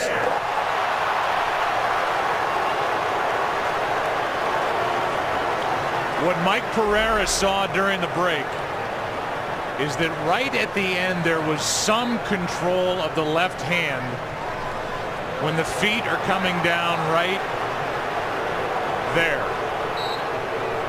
And by feet coming down, meaning in the normal steps going out of bounds, if both feet got down when he had it in the left hand, and therefore the call stands. So the Packers get a touchdown. Aaron Rodgers has got another, his third of the day.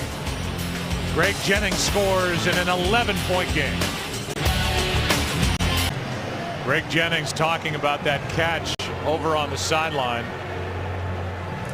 His new position coach is Edgar Bennett, longtime running back in the NFL.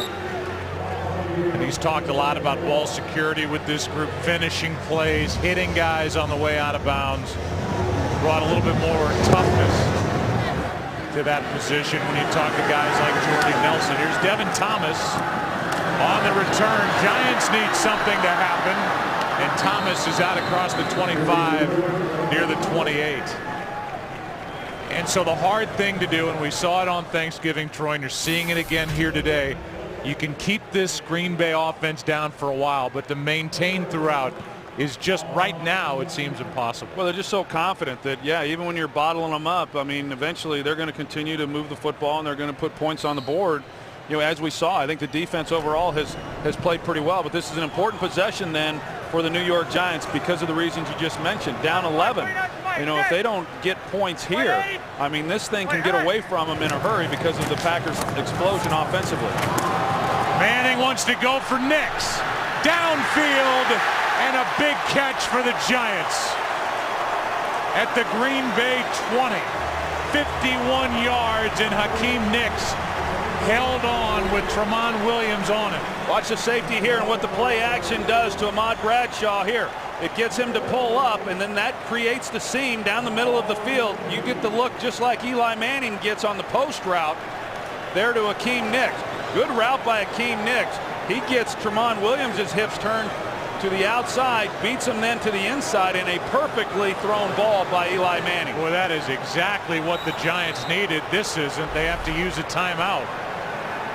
Play clock was down to 2 and they were still in the huddle. That happened so many times on a big play down the field, trying to get everybody into the huddle and get 40-50 yards down the field so you can get the ball snapped. Only one timeout left for the Giants. Giants had to use a timeout as the play clock was expiring after that long 51-yarder to Hakeem Nix. It's a big problem too, because not only do you have to burn the timeout, but then you lose the momentum you gained by getting the big play, and you allow this defense then to regroup. Eli's hit this Green Bay defense with 3 big plays. One of them on the 3rd play of the game. Manning over the middle finds Nix, and Hakeem is out of bounds with a gain of 7. Let's go back to that 51-yarder to Nix. You're going to see the play clock down here in the corner. And so here's the end of that play to Hakeem Nix on the big play. And when they start this 40-second clock, as soon as the play ends, so the clock starts, and then you've got offensive linemen who aren't accustomed to having to get down the field, and you've got to tell those guys after a big play you have to hustle, otherwise you end up burning a timeout, as Eli Manning had to do. 2nd down and 3. Bradshaw. Penalty flag flies as Bradshaw takes it inside the 10.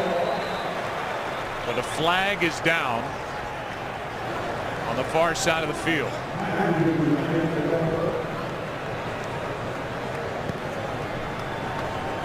If it's against Green Bay, it's a 1st down for the Giants. Illegal formation. Offense. Number 66 is on the end of the line and had not reported. It's a 5-yard penalty, still 2nd down. They get David Deal, and that takes a 1st down away and makes it 2nd and 8.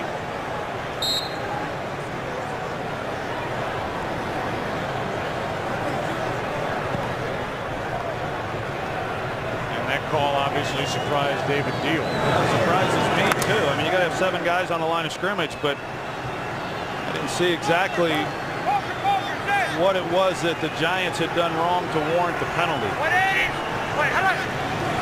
On 2nd and 8, Manning, Nix,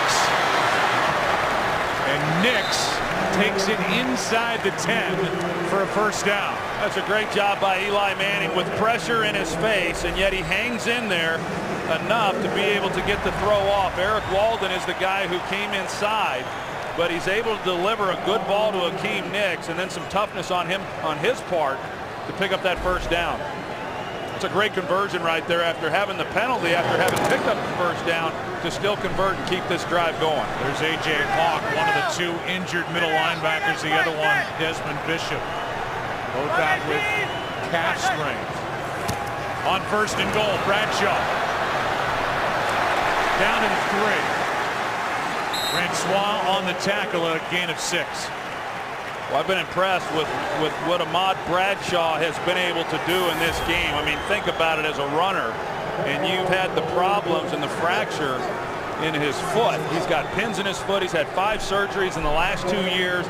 As I said, he's missed the last 4 games. You don't know really what you're going to get. I think the coaching staff questioned whether or not he should even play, but he was determined to play in this game, and he's played well. 2nd and goal.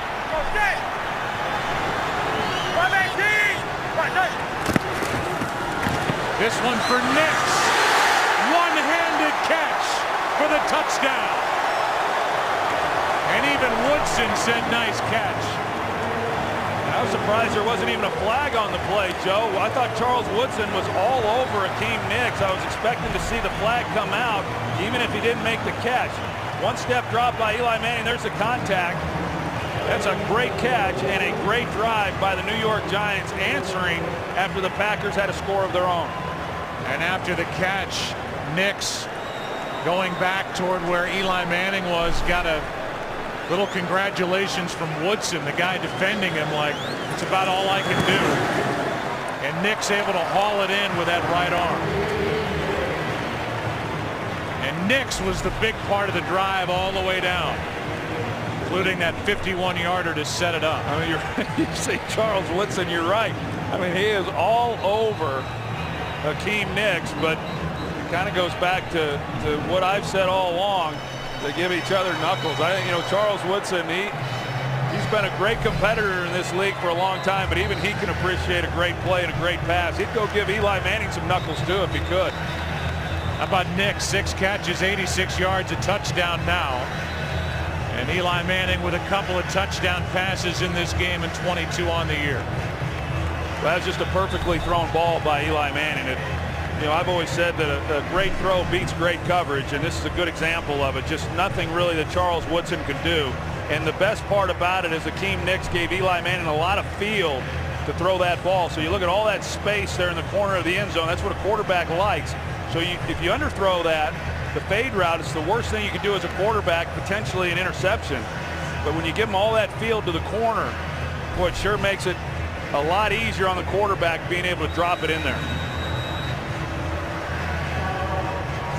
That is now the 21st passing touchdown allowed by this Green Bay defense, which has allowed the Giants now to go over 300 total yards for the day. Aaron Rodgers and company will start at the 20. You can get coverage of every NFL game with NFL Mobile. Call ** NFL now. 6.5 to go, third quarter, in a slow-moving, really fun game here in the Meadowlands. Yeah, really great game, and it's kind of what we anticipated. You know, I mean, the Packers are going to get their points. Heck, they haven't been held under 24 all season long, so they're going to get their points, and then your offense, the Giants in this case, they've got to be able to match that, and they've been able to. Hand off to John Kuhn. Tries to get to the edge. Tuck made the play. Let's go to Terry for a game break. All right, Joe Buck. Beanie Wells coming off a huge week last week of 228 yards rushing against the Rams. Well, he gets 4 yards right there, tying this football game up. Arizona Cardinals 13, Cowboys 13. Scary game out here, Troy. Back to Joe Buck, Troy Aikman, and Pam Oliver. So you look at that matchup with the Cowboys and the Cardinals. That's been a tough game for them on the road for a number of years, but that changes everything if the Cowboys lose out there in the desert. Again, 2 more head-to-head matchups between the Giants and the Cowboys to come, and now Aaron Rodgers has to use the Packers' second timeout. And he comes back talking to Andrew Corliss.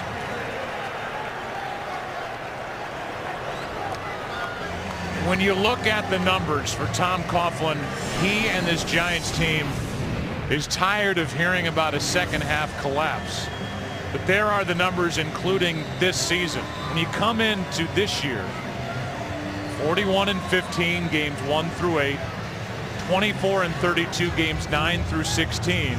This year, 6-2 in the first half. So far, 0-3 to make those numbers what they are here in the second half of the season. But I think this year, going into that New England game, they had a 6-game stretch. Even if they played great, it was going to be hard for them to come out of that stretch. 1-1 on the road against the 49ers and Patriots, very good. The disappointing thing was the loss at home to Philadelphia. Handoff is to Grant. A gain of 3. Involved Joseph on the tackle. You know, even the loss on Monday night to the Saints, looking at the schedule, that's a hard place to play. You know, I mean, it's not many teams are going to go in there to the Superdome and win that game. It was the way that they got beat that was so alarming. But the game you may look back on was that loss to Seattle earlier in the year that could come back and bite them. All those turnovers. A big one that happened right here. 3rd down and 5.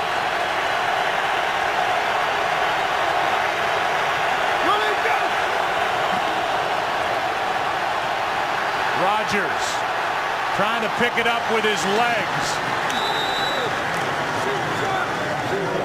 And he's got it out across the 30.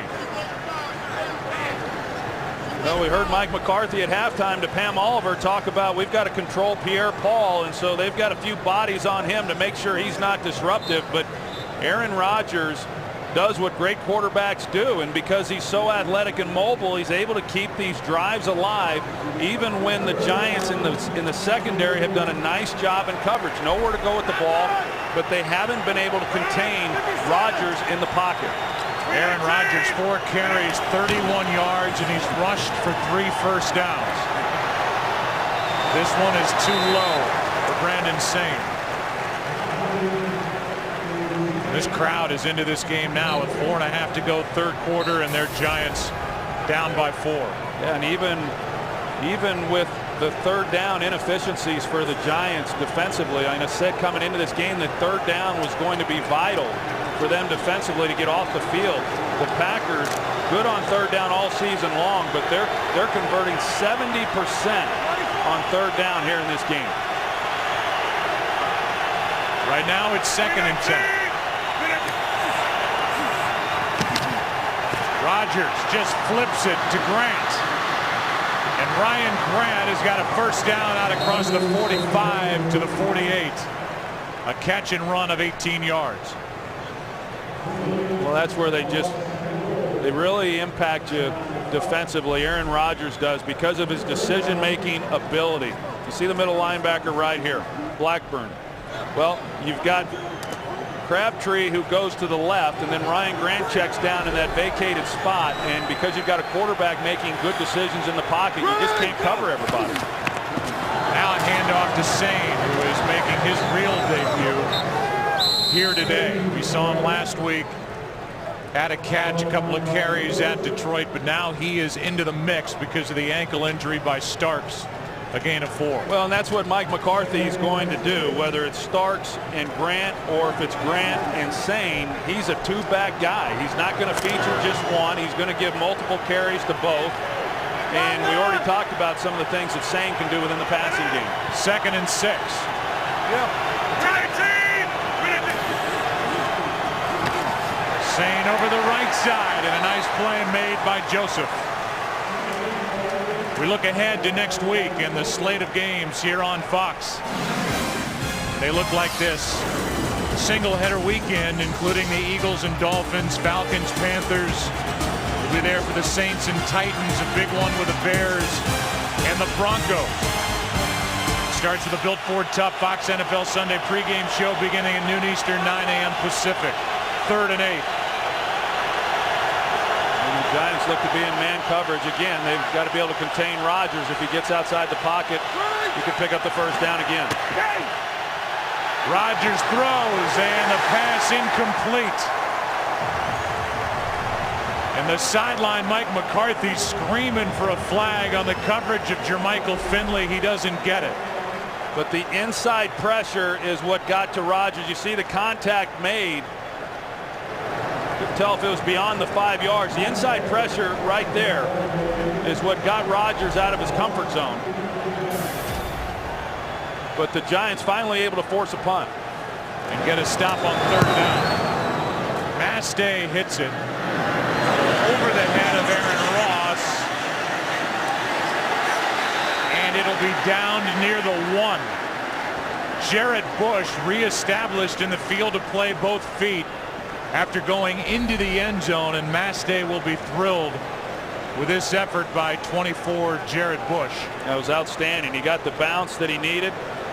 Really a nice job by him, and both of these punters just doing an excellent job when they have had to punt, and really have been doing a good job all year for their respective teams.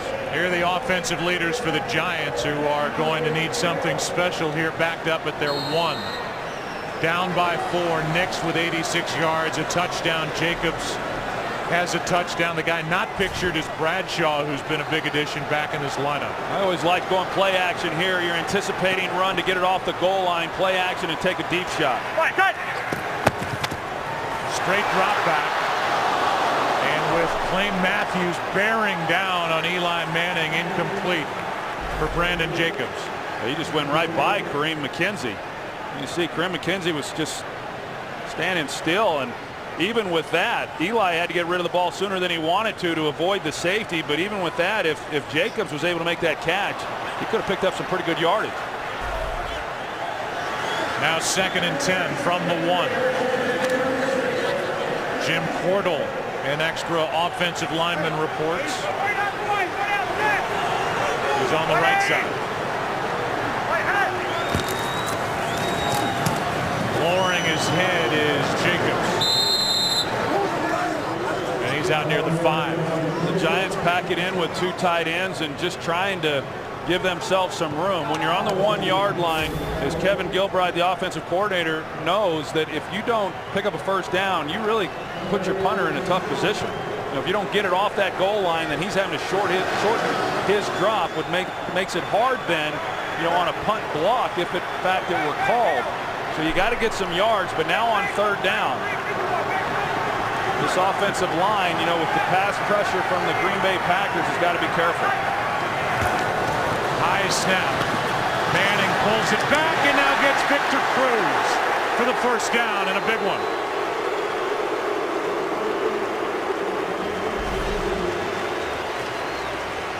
Eli double clutched it in the pocket. Started to throw it right there, and then he saw Cruz coming back out of his break, and that's a huge first down for the New York Giants.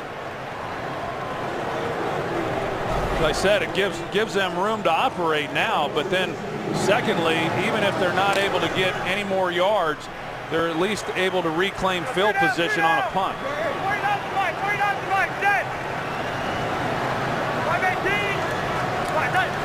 On first down, delayed handoff. Jacobs right up the gut. Lowers his shoulder and bowls right through Pepra, a run of 12 yards. Well, Chris Snee and Bear Pasco do a good job of leading the way. Snee blocks down at right guard, and then Pasco leads through the hole, and he gets a good block on linebacker Francois. And Jacobs going north and south. That's what they want to see. He's very ineffective when he starts running laterally towards the sideline. He doesn't have that kind of speed. He doesn't have that kind of quickness. But when he's headed north and south, he's pretty dangerous. Giants are averaging over 5.5 yards per carry in this game. And the final play of the third quarter will be Jacobs good for 5. What a game. 28-24 Green Bay. Fox NFL Sunday returns after this from your local Fox station.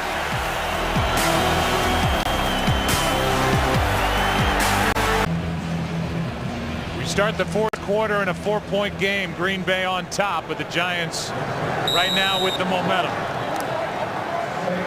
They're checking Ahmad Bradshaw over on the sideline as Jacobs has taken over.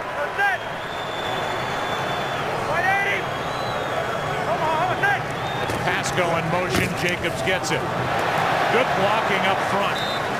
A yard shy of a first down as Brandon Jacobs, DJ Smith on the tackle. Well, we talk about Mitch Petrus coming in and him having to play left guard. They move Kevin Booth to center. Watch this right here in the middle, and B.J. Raji, he's going to pull a spin move trying to get up the field, and because he did spin, it created that void then for Brandon Jacobs. We've seen him hitting it between the tackles, mostly between the two guards on these runs on this drive, and they've gotten something going offensively. It is 3rd down and inches. Jacobs has it out across the 45.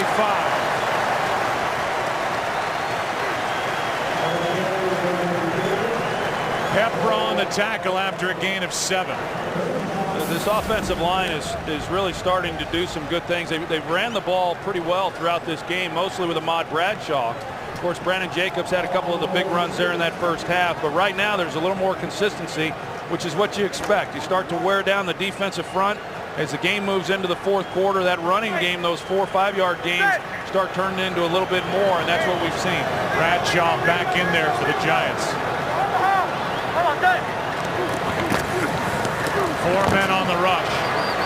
On the move, the pass too low. And incomplete for Nix. Let's go to Terry for a game break. All right, Joe Buck, San Francisco 49ers with a victory today, clinch the NFC Western Division. Well, look at this. The longest pass play of the year. Kyle Williams takes it 56 yards for the touchdown, 26-0. It is the 49ers all over the Rams. Back to Joe. Troy Aikman, Hall of Famer, and, of course, Pam Oliver. You got a giggle. Oh, love Terry. He keeps it interesting, doesn't he? 2nd down and 10, always. Kurt better look out. Delayed handoff to DJ Ware. Woodson sticks his face right in the middle of all that. A gain of 3. You know how many times you see this, though, with this Green Bay Packer defense, that, you know, team starts driving the ball, they start doing some things. We've already seen it in this game. 2 takeaways defensively, the Clay Matthews touchdown, and, you know, this has been a nice drive by the Giants that started on their own 1 yard line. They've got to be careful. Right now, this Packers defense, no doubt, is thinking turnover. 3rd down and 7.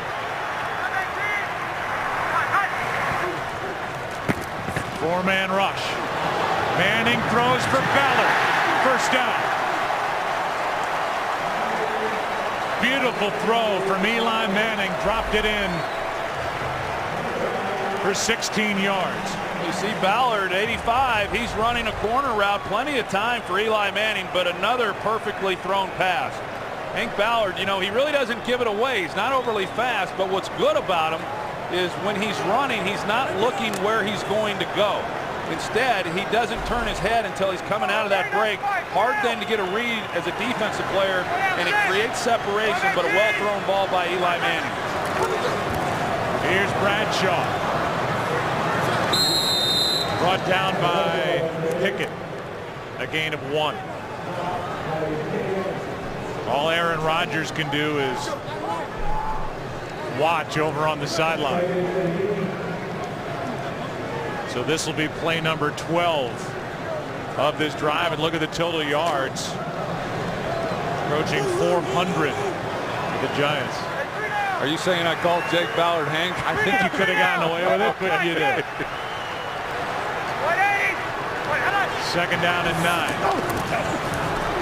Bradshaw. Nice play. Woodson doesn't bring him down. And Bradshaw almost stayed on his feet. Snee was out there to help. A gain of 2. Look at it. You can see on his helmet. I mean, look at his helmet. The tape's coming off. But Charles Woodson to come up and make a play like that, and that was a heck of a collision. I think it rattled Charles Woodson a little bit. He was a little slow getting back to the huddle. This guy's a fighter right there, Ahmad Bradshaw. So is Charles Woodson, but Ahmad Bradshaw, boy, he's as tough as they come. They both check out after that. 3rd down and 7. Manning, Nix, incomplete as the ball comes out. Williams and Pepra there defending for Green Bay. And Pepra may have been the one to knock it out. It was a nice route. He had the chance. He had inside position, and Tramon Williams was over the top of him. Looked like he definitely got his hand on the ball, and then Pepra came in to finish him off. That would have been a tough catch for Akeem Nicks to make. This is going to be a 50-yard try by Tynes. His career long is 53. This to make it a 1-point game. Got it easy. And Lawrence Tynes hits his 2nd of the day. 13th of the season. He got it by plenty, didn't he? It's a 1-point game here in the Meadowlands. A drive that starts at a 1. 14 plays. 6.5 minutes, and they get points out of it. Not a touchdown, but they close it to within 1 on a 50-yarder by Tynes. The Giants, who have lost 3 straight, trying to knock off the undefeated Packers. Cobb.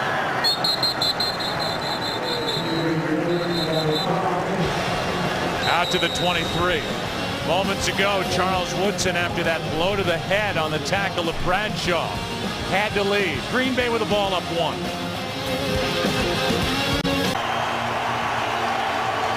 Aaron Rodgers has now 9 3+ touchdown games this season, a team record. But his Green Bay Packers are up only 1. 319. Rodgers over the middle. It's dropped right into the gut of Finley, and he put it on the ground. Yeah, I mean, a lot of time in the pocket there for Aaron Rodgers, and Jermichael Finley, we saw a drop, going back last week on the Thanksgiving game. He's had some others, but not a guy who drops all that many passes, but a chance there in the middle of the field because of the coverages, and he's had a lot of opportunities in this game. 2 of the 4 drops belong to Finley. 2nd and 10. 3 men on the rush. Rodgers slings it to the sideline for Nelson, and Jordy has got a 1st down. We've not seen or heard much from Jordy Nelson in this game. He's become one of the big play weapons in this league. Well, this is where he's really good, and all these receivers are, is when they recognize that Aaron Rodgers is in trouble, they work back, and they're very then quarterback friendly and finding a way to get open. Jordy Nelson was going deep. He looks back for the ball. His quarterback's out of the pocket. He comes back. They get the 1st down. Only Nelson's 2nd catch of the day.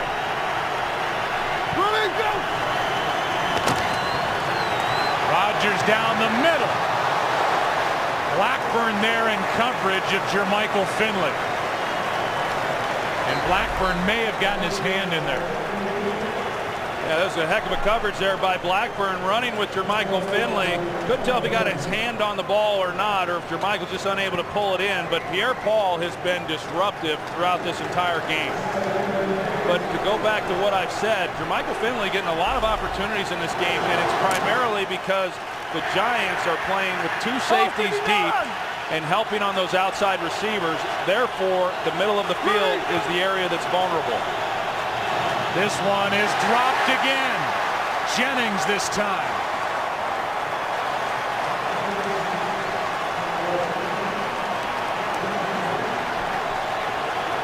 For those of you just joining us, this is a big one, obviously, for the Giants. They've lost 3 straight coming in, taking on the undefeated Packers. Green Bay has suffered 5 drops in this game, 2 on this drive. Jennings the latest to bring up 3rd and 10.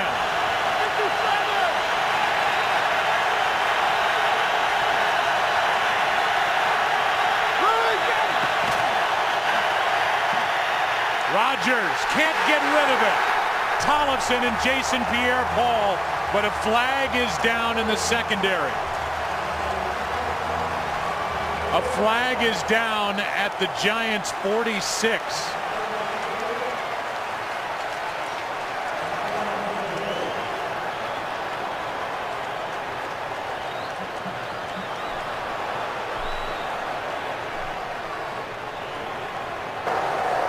Illegal contact.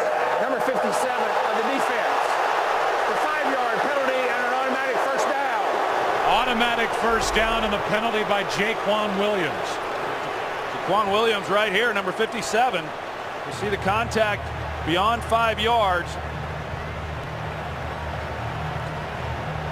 There's the hit by Aaron Rodgers, but to go back to the penalty, I don't know that he really disrupted Jermichael Finley's route. You can see him extend the arms, and that's what the official sees at the top of this route right here. As he's going to, if Jaquan doesn't even touch him, Corey Webster's picking him up. That's not where Aaron Rodgers is going to go with the football, but contact made beyond 5 yards.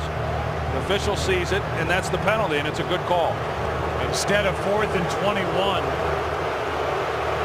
it's 1st and 10 with the automatic first down.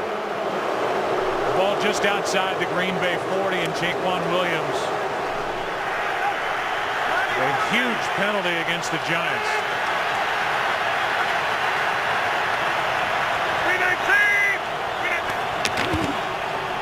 They fake it to Grant. Rodgers with a good pocket. Gets rid of it and completes. Pass is caught by Jennings and good for 16 yards. Well, Aaron Rodgers had all day to throw the ball. You're going to see in the pocket, there's just nobody that's able to get to him, and you just knew at this point that he was going to complete a pass. But to go back to the penalty on Jaquan Williams, perfect coverage really by the Giants, and Perry Fewell, what he called, because of coverage, Jermichael Finley was never going to get the ball thrown to him. Aaron Rodgers had gotten off him in a hurry, but it kept this drive alive. Jason Pierre-Paul has been so good in this game, getting attention on the field. Canty was really close to a sack. Instead, it's a 16-yard completion to Jennings. Take a break and come back after this. The OT presented by Lowe's is coming up, and there are a lot of interesting scores that are rolling across here in week 13. While the Giants play here, they're wondering what's going on out in Glendale, Arizona, with the Cowboys in a battle with the Cardinals. Saw Jason Pierre-Paul come off the field. I think he's just cramping, Joe. They had a bottle of Gatorade in his hand before he even got to the sidelines, trying to pump some fluids into him so he can get back out on the field. Ready, go! On first down, Rodgers sacked. Tollefson.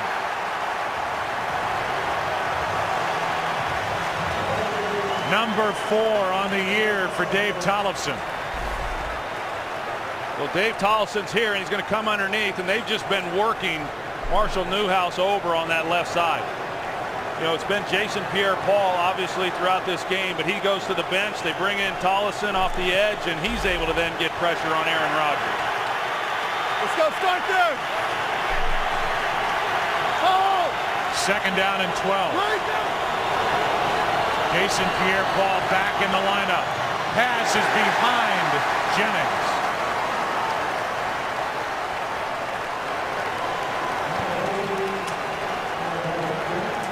Third down and 12.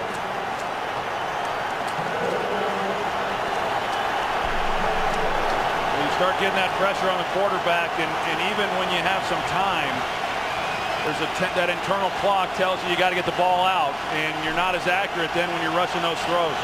Green Bay 7 for 11 on third down in this game.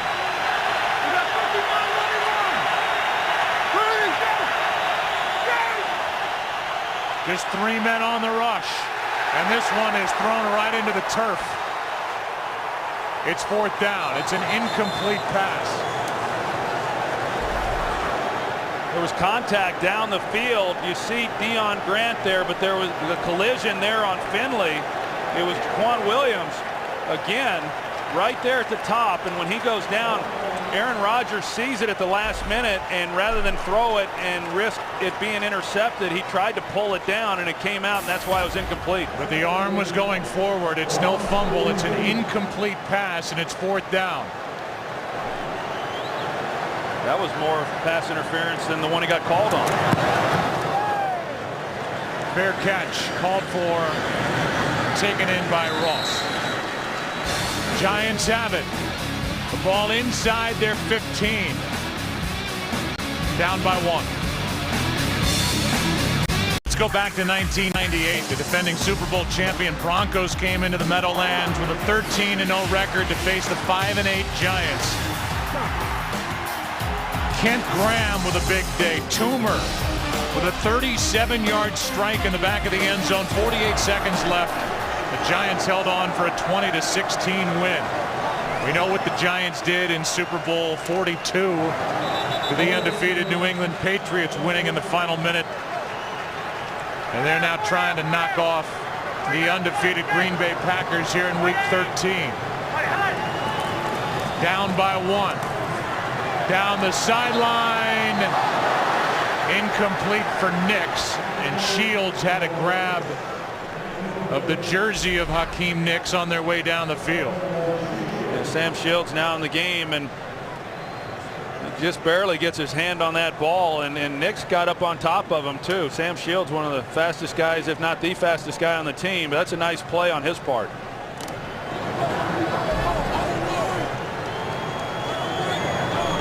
As we welcome in a new audience, here we are in New Jersey watching the Giants trying to snap a 3-game losing streak, taking on the undefeated Green Bay Packers. Good game. Giants defense coming off a rough outing against the New Orleans Saints on Monday. As Bradshaw carries for 2, it'll be 3rd down. We'll give you a recap. This was the 3rd play of the day. 67 yards to Travis Beckham. You know what Aaron Rodgers can do. That is 1 of 3. First one was to Finley. Interception, return for a touchdown by Matthews. Interception by Chase Blackburn set up a touchdown for the Giants. And there's that one-handed grab in the back of the end zone by Hakeem Nicks. It's 28-27. This one is out of the reach of DJ Ware, and it's a quick 3-and-out for the Giants after getting a stop on defense. Yeah, I'm not sure whether or not they would have been able to pick up that first down on that screen pass to Ware. But he and Eli Manning obviously just not on the same page. You can see Eli Manning frustrated with what happened on that they couldn't even get the completion off. But you know, we do the recap on what all has transpired in this game, and it's like a heavyweight fight. You know, it's just gone back and forth, and both teams have done a good job of answering whenever the other one has done something to pull ahead. Line drive punt. Maybe a chance to run for Cobb. Surveys the picture in front of him and crosses the 40.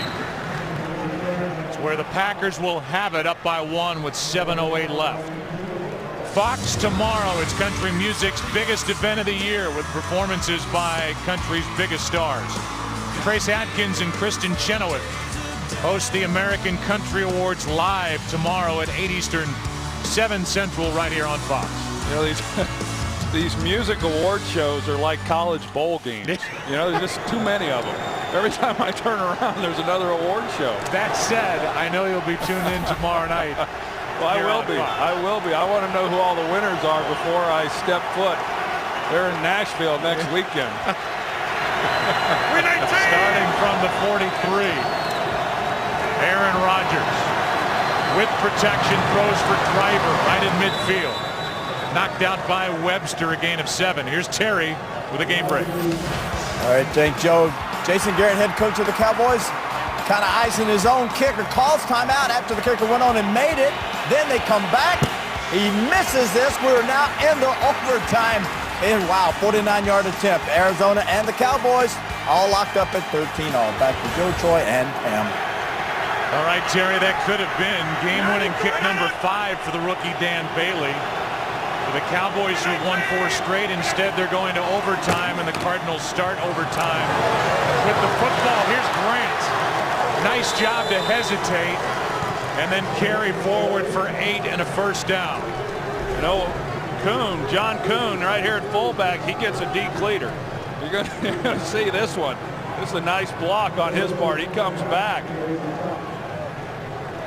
Boy, he took out. Chase Blackburn was the one. It's a nice job by Kuhn. That allowed Grant to get the first down.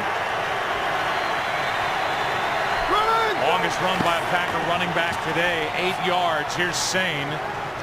And Brandon plows forward inside the 40.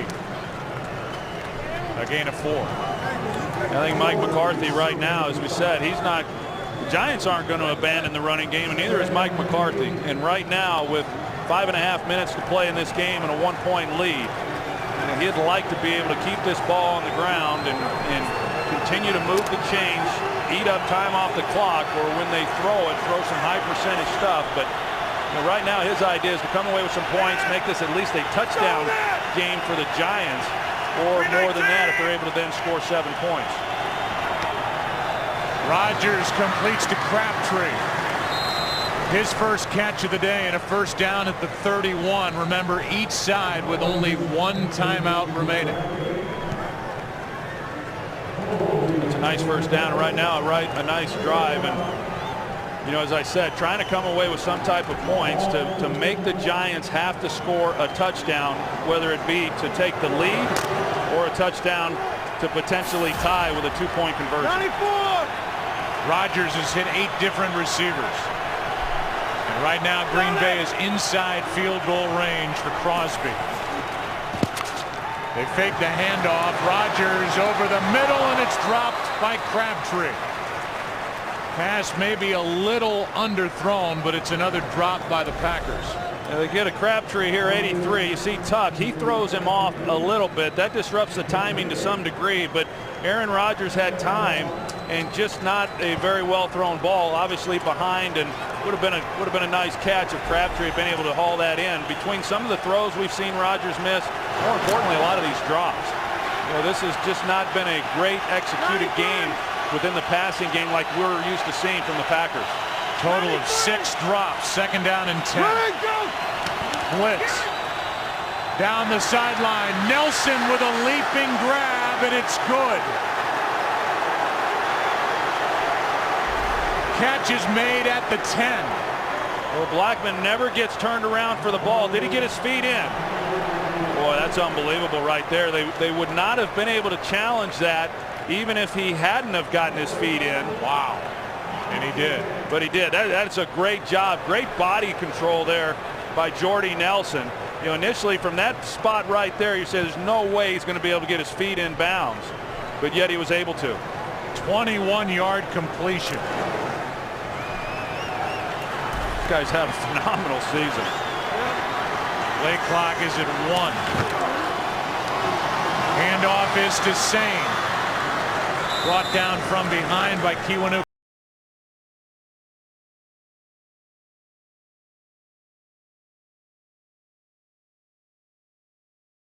Players around him offensively are playing at just as high a level as Aaron Rodgers is, and that looks like Chris Canty down. So they take a look at Canty. We'll take a break and come back with under 4 to play in the Meadowlands. What you talk about is a look at Canty on the sideline. Everything breaking right for the Giants today. The Falcons lost. The Bears lost. The Cowboys just lost in overtime at Arizona. And the Lions play tonight at New Orleans. On 2nd and goal. All day for Rodgers. Slings it. End zone. Touchdown. Driver's got his 2nd of the day.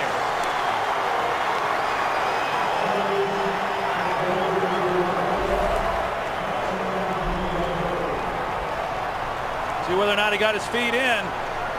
He sure did. That's a great job by Donald Driver. We've seen him make that catch. It's become routine for him. But, you know, Corey Webster, it's just too much. I mean, you just can't stay with these guys that long.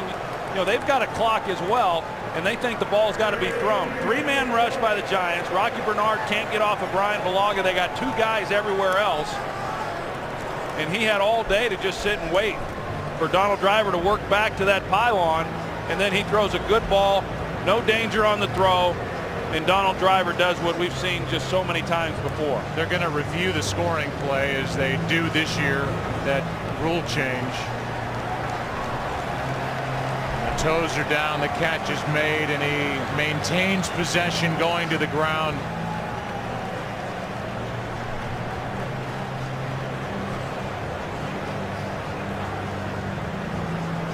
Looks like a good catch. He gets shoved into the back of the end zone. Webster drives Driver in that right foot toward the back of the end zone. The catch looks to us at the end of the play like it's good. He's got 2 on the day, came in with 2 on the year, and you just never know where it's going to come from.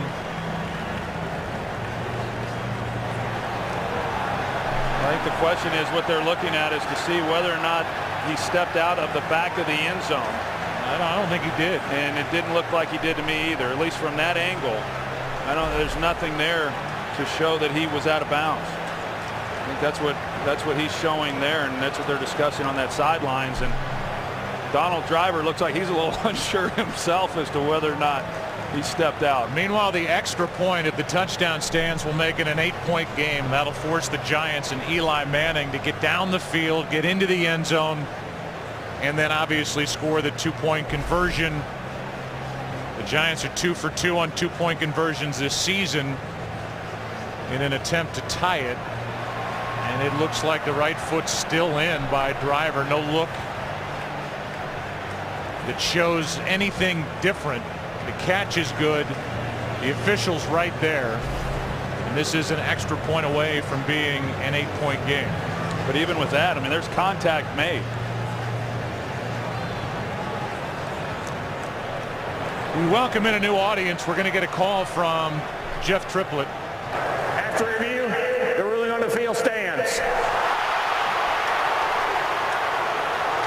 And if you're just joining us, this has been a fun game to witness here at the Giants' home in New Jersey. But with an extra point to come, this is about to be an 8-point game. And it'll be on Eli Manning and the offense to get it down the field as they try to avoid losing their 4th straight. And for Aaron Rodgers now, he's got 4 touchdown passes in this game. That's the 4th time, Troy, this season he's had 4 or more in a game. Yeah, he's been relied on really more here in the last few weeks, but we've seen it from Jordy Nelson, and we've seen it from other receivers throughout the year for the Packers. Just how aware they are when the quarterback's in trouble. There's time, whether he's outside the pocket or inside the pocket, nowhere to go with the football. Somebody's got to create some separation and get open. And they do such a great job of working back and giving him places to go with the ball. We've seen it throughout this game, and then we just witnessed it with Donald Driver scoring the touchdown. Rodgers so good in the red zone. Still with just that 1 red zone interception in his career. You see the drive. It's made it an 8-point game with 3.5 to go and just 1 timeout for the Giants. And again, the storyline coming in, one of them was about the second half meltdowns that the Giants have had.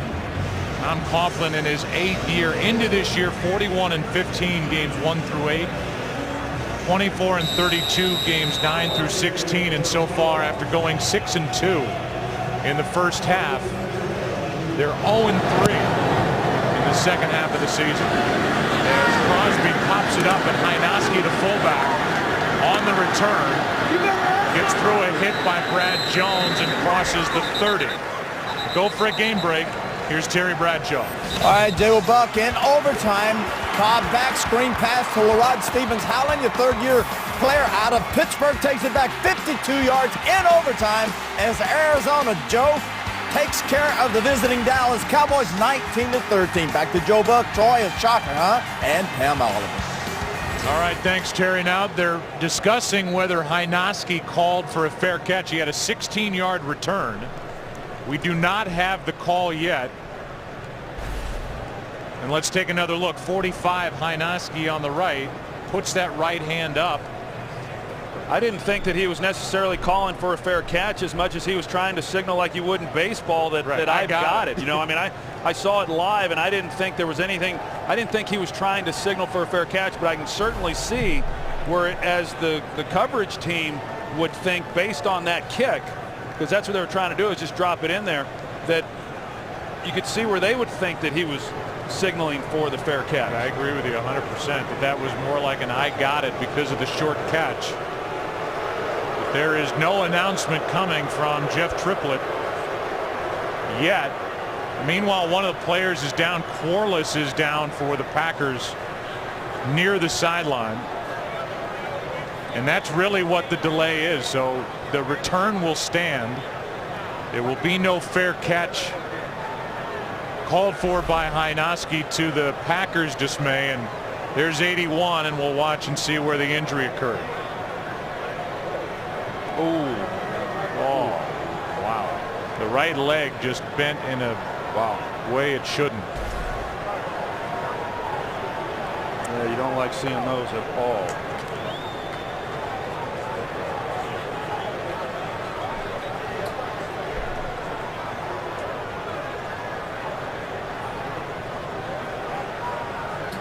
Let's join Mike Pereira out in Los Angeles. Mike, I know you're with us. Tell us about the fair catch, no fair catch that we just witnessed.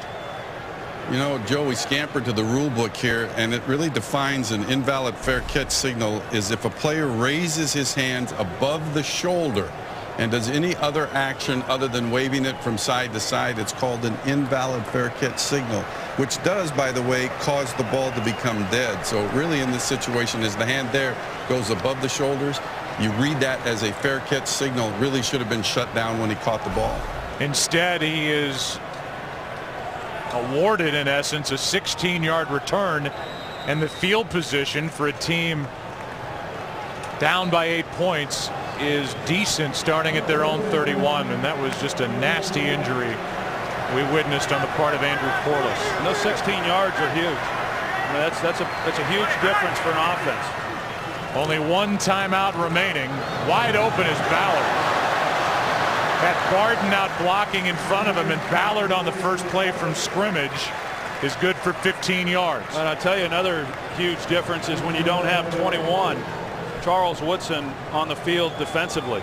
You know, because that's why Sam Shields is playing outside at corner, and then they bring Jared Bush in, and so he's playing inside. But if you're Eli Manning and the Giants, what sure is nice in this situation, knowing that 21 isn't going to be the disruptive force that he can be inside around the line of scrimmage.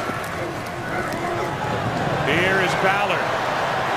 Jake Ballard has got another big play inside the 40. Well, they come back, Joe, where Charles Woodson would be playing is Jared Bush, and so they bring him off the slot, and he's free. He's a free rusher, and Eli Manning knows that, and so they go to Jake Ballard on the blitz beater, and big man's pretty nifty. Eli Manning now for the 6th time this season is over 300 yards passing. Clock continues to run at 2:42, one timeout left.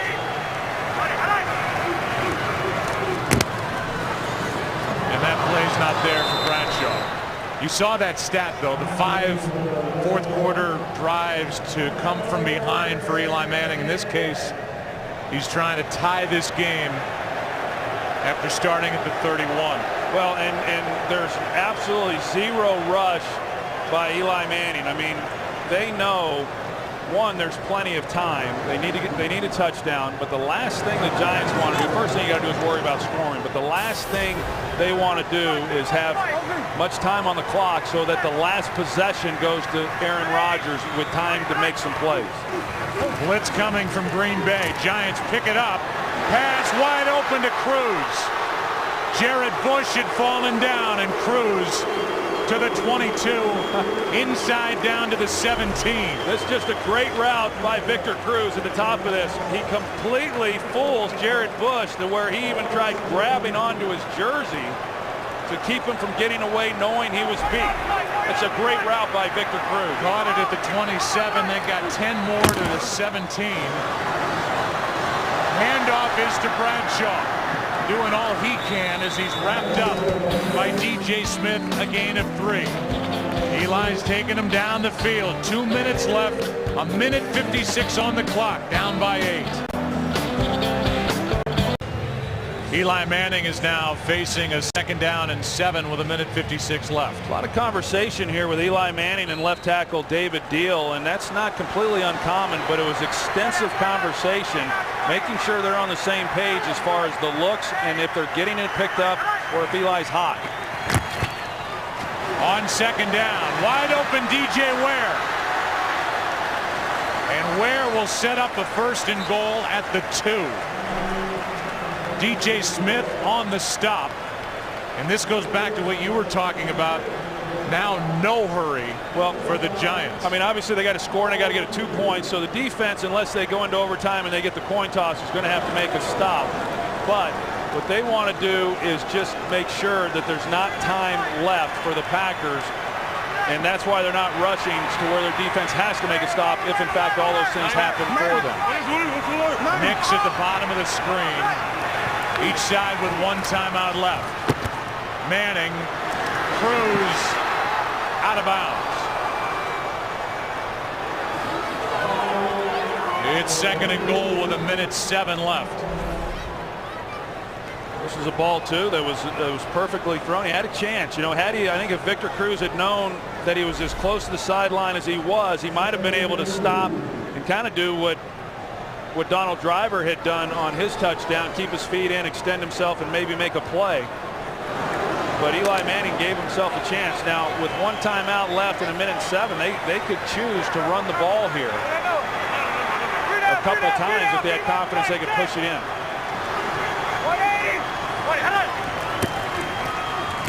Manning trying to put it up, and he gets rid of it.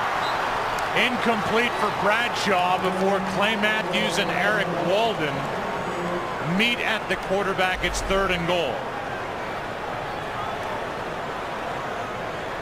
They're trying to go play action and then get something in the back of the end zone and just pressure immediately on Eli Manning, and you got to get it out. I mean, you absolutely cannot afford a sack there, and a good job by Eli making sure that didn't happen. 2 downs to get it into the end zone. It's 3rd and goal.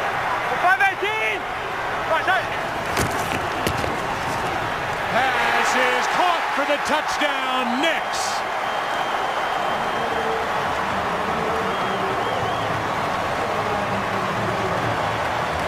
And now the Giants, who are 2 for 2 this season, going for 2, have got to convert to tie this game. Good adjustment there by Akeem Nix. We saw the touchdown before when he gave him all the space for the fade into the corner. And I don't know if that's what Nix was expecting or not, but Eli had to get it out of his hands again, pressure immediately in his face, and they get the touchdown. Now, Kevin Gilbride, I assure you, coming into this game already knew what the 2-point play would be if they were in this situation.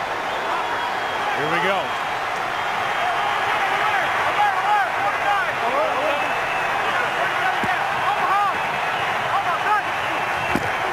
Handoff to Ware.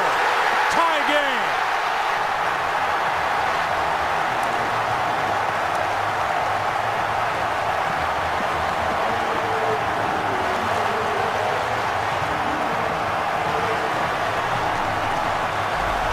Good execution. Mitch Petrus here, and then you've got the pull. And then DJ Ware gets in behind it. That's a nice job by that offensive line, getting some bodies moved and coming up with a 2-point play to force this thing into overtime, potentially. Yeah, and that potentially is a big word, is now Aaron Rodgers will have time on the clock, 1 timeout, and a good kicker in Mason Crosby to try and set up. But Eli Manning got his team down the field in a drive that started at the Giants 31, and now Aaron Rodgers getting ready to go back to work to try and keep this undefeated season alive. Yeah, you got to be real careful if you're the Giants. I mean, that was a great drive by Eli Manning in this offense to get the touchdown, the 2-point conversion, and tie this game up.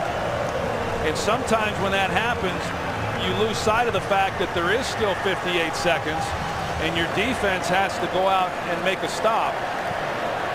And as we know, that guy right there, he's about as cool a customer as there is. They're not accustomed to really being in this position. But now it'll be on the defense to see if they can't maybe send this thing into overtime. Well, the Packers, who have won 17 straight, during that streak have not trailed at all in the fourth quarter. They don't trail here today, but it's tied with 58 seconds left. And the rookie Cobb will take a knee. So it starts at the 20.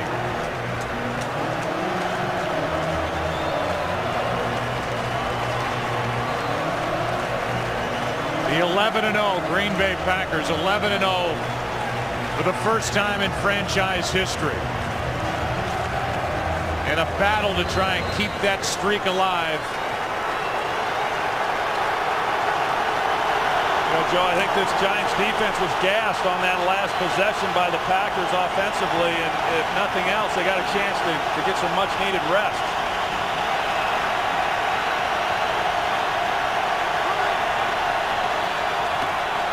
Rodgers nearly picked, and this one is to Finley down the sideline. Jaquan Williams flashed in front. It got by him, and then 24 yards to Finley. The perfect pass. Jaquan Williams, actually great coverage by him, but you know, Aaron Rodgers just threw that ball beautifully right out in front, and then Jamarcus Finley is able to make a nice catch with hands in his face. 51 seconds left, and the ball is at the 43. Career long for Crosby, 58 yards, which came this year at Minnesota. That means getting it to the 40. Out in front of Jordy Nelson. And the pass is caught, and in 2 plays, the Packers are inside field goal range. Well, Will Blackman, he's been beat a couple times. Nice move by Jordy Nelson. He stems him to the inside, gets him on his heels, and then goes to the sideline past him. And Aaron Rodgers had free rushers in his face, and he just lays it up there for Jordy Nelson. That's excellent execution. From here, it would be a 47-yard field goal, well within the range of Mason Crosby. The Packers want to make it even easier. Out of the backfield, it's Sane. They trust the rookie, who lost it, got back on top of it at the 30. Corey Webster was out there for the Giants as the clock continues to run. No, it was a nice tackle. Nobody wraps up anymore, but he came up and he made a nice hit on him. Kept him from getting any extra yards. 2nd and 11. Rodgers, quick throw pass caught Jennings. Still on his feet down inside the 15. And the Packers will let it wind down, take the timeout, and then try and win it on the right foot of Mason Crosby. Well, he made that look easy, didn't he? There's the group that's in charge of making this Green Bay Packer team 12-0. The Giants are that close to their 4th consecutive loss. And for Green Bay, they're at home against Oakland, at Kansas City, and then 2 home games against the Bears, and then Detroit to finish the season. And we are at the bitter end of this game. It's up to Crosby to win it.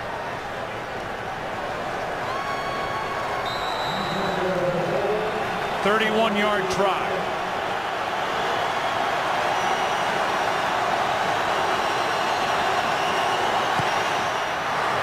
Packers are 12-0.